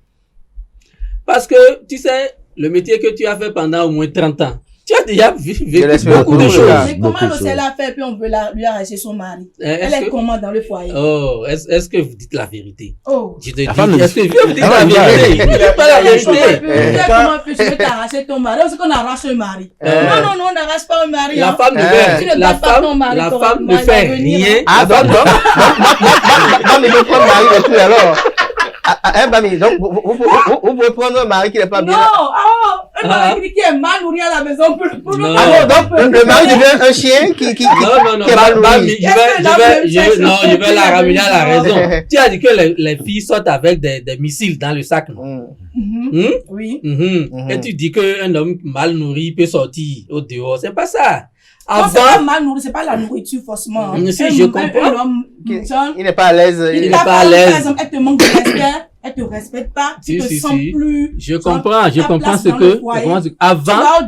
Avant, on avait des copines, non? Il y en a des filles. Ce sont nos maris, eux, ils ont encaissé, ils ont attaché là-bas avec le grégé et tout. Donc, si ça casse là, laissez nos maris. On va prendre nos maris. Oui, il y a beaucoup de fois maintenant, c'est nos maris qui sont, ou bien, vous comprenez un peu ce que je veux dire. Ah, ok, donc vos maris sont déjà ailleurs et vous vous les récupérer, c'est ça? Oui, si vous je le récupère. Ah, vous le récupérez. Mais Dakhedi, moi, la caricature est assez atypique pour moi. C'est-à-dire, quelqu'un qui a peut-être l'âge du père de la fille avec qui il est, et il est à ses petits soins. On maquille ça souvent dans l'amour. Dès que cette fille tousse, il lui apporte de l'eau, il est à ses petits besoins, et on dit que c'est papa parfois, ou bien on dit papa, ou bien c'est Da Khedi, ou bien Daza, qui fait la chose, qui fait la sauce, aussi, comme on le dit sur les réseaux sociaux. Pourquoi vous faites ça? Pourquoi? Un vieux qui veut épouser une petite fille. Oui, ça dit, je dis peut-être une bêtise, hein. Le papa de fidèle n'est pas dans ce registre-là, mais le papa de fidèle, voilà, qui va avec une fille qui a peut-être la petite sœur de fidèle, mais qui lui accorde toute l'attention. Il veut plus rentrer à la maison. Mon père m'a dit, si tu ne prends pas de l'alcool, si tu ne bois pas de sodabi, on peut jamais te faire un gris-gris qui va t'amener à être soulard. C'est-à-dire que ce papa aussi faisait des bêtises. Et il avait l'habitude de chercher de petites filles dans la rue. Et s'il a la malchance de tomber sur une fille, comme ça, qui vient qui la gère. C'est ça, c'est pas forcément chez moi. Bon, je donne une fille qui la gère, ça veut dire que c'est lui-même qui a créé son problème. C'est comme ça, quand tu as un âge donné, toi-même, tu te limites. Et on a vu, je donne plus d'une explication encore. C'est ça, je dis. On a vu que c'est un secteur qui est quand même bien prolifique sur les réseaux sociaux. Beaucoup de gens vendent de beaux produits dans ça, attirance pour les hommes et autres, parce qu'on a constaté que les filles ont beaucoup de ces missiles-là pour peut-être retenir même le bocol en lui-même pour qu'il soit sage. Pour continuer à faire les travaux. On devait sanctionner. Non, tu sais, on devait sanctionner. Oui, ils font des bêtises là sur les réseaux. On peut pas sanctionner. Et puis on vend des choses. On peut même pas sanctionner parce que le réseau aujourd'hui est tellement saturé. Non, quand normalement le président doit sanctionner ça. Faites ça, il n'a qu'à faire ça en cachette. Ça encourage d'autres encore. Si par exemple, je n'avais pas l'idée là de payer un truc pour pouvoir rendre fou mon mari. Parce que moi j'ai tous mes astuces pour te rendre fou. Du coup, quand moi je vois les astuces, quand les gens vont présenter des choses comme ça, et puis je vois que mes collègues essayent ça et puis ça marche, ça peut toutefois me pousser. Allez, essayez ça sur mon nom, vous comprenez un peu. Et il va devenir les choses comme ça sur les réseaux sociaux facilement, je vais prendre le numéro là facilement pour payer ça là, c'est pas bien. Alors qu'entre temps, c'est des choses cachées. Vous faites des choses cachées. On soupe pour pouvoir trouver des choses comme ça, mais aujourd'hui tout est baissé, Tout est baissé, Merci, Bami Dele, pour ce moment d'échange. Merci à Da Khedi, merci à David Kofi Aza, fidèle. Merci. En somme, on peut dire que l'infidélité, parfois, est pardonnable. Oui, mais c'est à étudier cas par cas. À étudier cas par cas. Bami Dele, elle a dit que les hommes sont tous infidèles. Oui. Et donc, c'est à la femme de se préparer psychologiquement à cela. Même les pasteurs. Même les pasteurs sont infidèles. Oui. Même les pasteurs sont infidèles. Donc, les pasteurs sont des hommes. N'en parlons pas des Bokono, alors. Donc, les Bokono, n'en parlons même pas. Da Khedi. Tu sais, les Bokono, il faut les encourager. Parce que tout ce qui se passe sur nos yeux, là, et on arrive à se gérer dedans. On est à décorer. Vous le dites que vous regardez David Kofi Aza, vous voyez beaucoup de choses. Mais les vrais Bokono, les vrais Bokono, sinon, on aurait une cargaison de femmes à la maison. Vous serez peut-être les masters ou les doctorants en infidélité. Merci à Fidèle qui dit qu'il est fidèle, peut-être parce que son épouse suit l'émission, peut-être. Il a peur de ne pas susciter encore d'autres débats à la maison. C'est pas trop bien une femme d'aller chez les Bokono, non. Les hommes peuvent faire le truc, mais une femme, il faut suivre Dieu. Faut prier. Oui, parce que bon Dieu, c'est Bokono, c'est une prière aussi, avec prier pour papa de temps. Une femme, j'ai l'habitude. Peut-être elle a une connaissance aussi, comme vous avez connu par le passé. Elle veut que la connaissance là lui donne aussi 200 000. Tout le temps sur un Bokono. Finalement, elle deviendra une sorcière. Non, c'est pas évident. Non, pas du tout. Merci à vous, chers débatteurs. Merci à vous, chers débatteurs. Merci tout un chacun pour vos différentes opinions. C'était la tribune virale de ce samedi. Chers amis internautes, Free Week se poursuit. Encore 2 rubriques pour clore cette émission. On passe à présent à l'écoute des profs avec Tatiana Randa et le professeur de sciences physiques.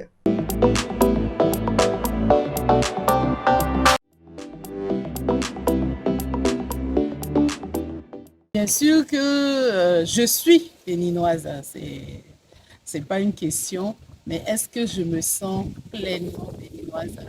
à l'étranger. J'ai l'habitude de dire souvent que nous qui résidons à l'étranger, nous sommes comme les enfants que les hommes vont faire dehors. C'est-à-dire, comme on le dit, enfant, fille, tchidobé. Cette sensation, c'est la réponse à la première question. Donc, oui, on reconnaît le Bénin comme notre papa, mais force est de constater que celui qui prend soin de nous au quotidien, malheureusement, c'est la France. Pour ce qui me concerne, c'est mon pays d'accueil. Aujourd'hui, il y a eu des avancées, mais malheureusement, la dynamique n'a pas encore permis réellement de mettre en place une structuration qui pourrait permettre à ce que nous puissions également jouir des biens de notre pays, le Bénin, même à l'étranger. Et je suis d'autant plus ravie de cette question aujourd'hui parce que j'espère que à l'aube des futures réformes, on aura à mettre en place le nécessaire pour nous permettre de pouvoir nous sentir pleinement béninoises et béninois à l'étranger. Et pour ce faire, en termes de recommandations, je dirais, même avant de penser à nous autres, les adultes, on pourrait commencer par les enfants. Mettre en place des cadres ludiques, aussi bien au niveau associatif que représentatif, nos consulats, nos ambassades, pour permettre des après-midi immersifs aux enfants issus de la diaspora béninoise. Parce que bien même que ces enfants sont nés en France ou ailleurs, ces enfants sont des Béninois. La plupart, même s'ils ont d'autres nationalités, s'ils ont au moins un parent béninois, c'est que ces enfants représentent le futur du Bénin forcément. Et nous devons faire en sorte que le Bénin puisse les embrasser, puisse les accueillir, puisse être prêt à recevoir ces enfants qui auront une particularité que les autres n'auront pas forcément, parce qu'ils auraient de plus au fait, parce que comme on le dit, enfant, mais ton 50 ans, donc, pour nous qui sommes à l'extérieur, et plus encore pour la génération derrière nous, je pense que le Bénin a le devoir aujourd'hui, pour ne pas dire l'obligation, de tenir compte réellement de cela.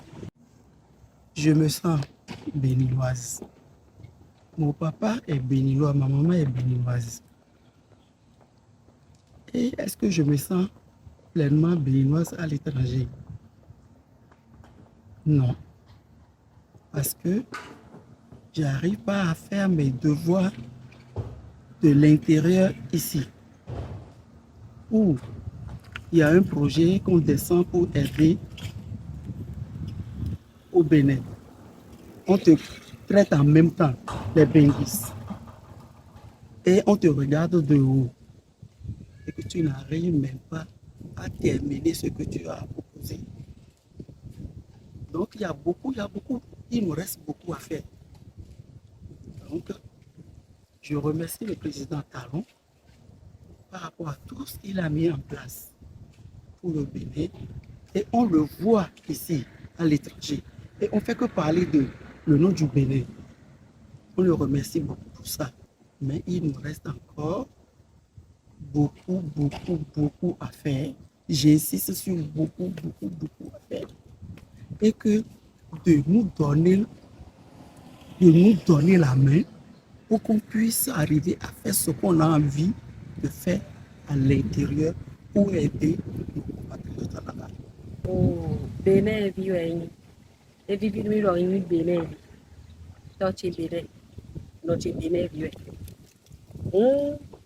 Au fil carrière, on a senti une déro in Bénin bio Gandhi Bouddha. On era quachami per i bon lando. Odotro abi odoli le de lo jambloro. Tu e Bénin. Mais le Bénin non. Yo voto menuewa, Benguis. Iwa. Wene in de bonio moro. E gbankpede. do ibenevi o na santi hide go totu emero ibenevi file jan o je o na santi do akpade kwe ka vivi mi bo moro o papa mi ton ba za ko bo taka monsieur Patrick Talon eze tito me de le ro tebo moro nu ene o inde bo yan bo je kun pe bo je kan gbe bo atama chi o emi na toni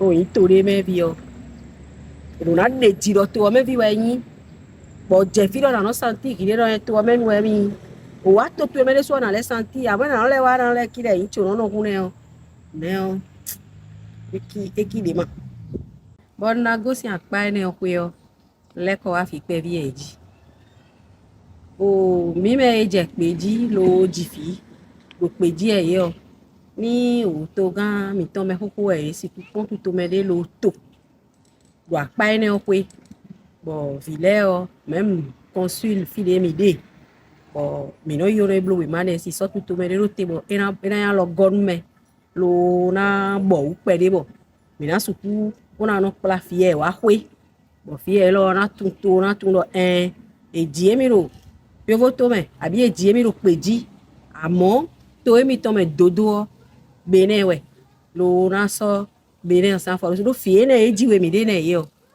to vi we ye te die ro fi bo e te no fi o pon de ro fi o e so ne o so wa hwe o nda pe we si fi pe o ku no so wa hwe ni de ton we si bene npo oje we ro fi alogo yin bo no bi e oro ni le kasi pon tu to me de o pon we de o gbodo wi be ni mi da pa ni o pe o e kana yin de lo na jacho.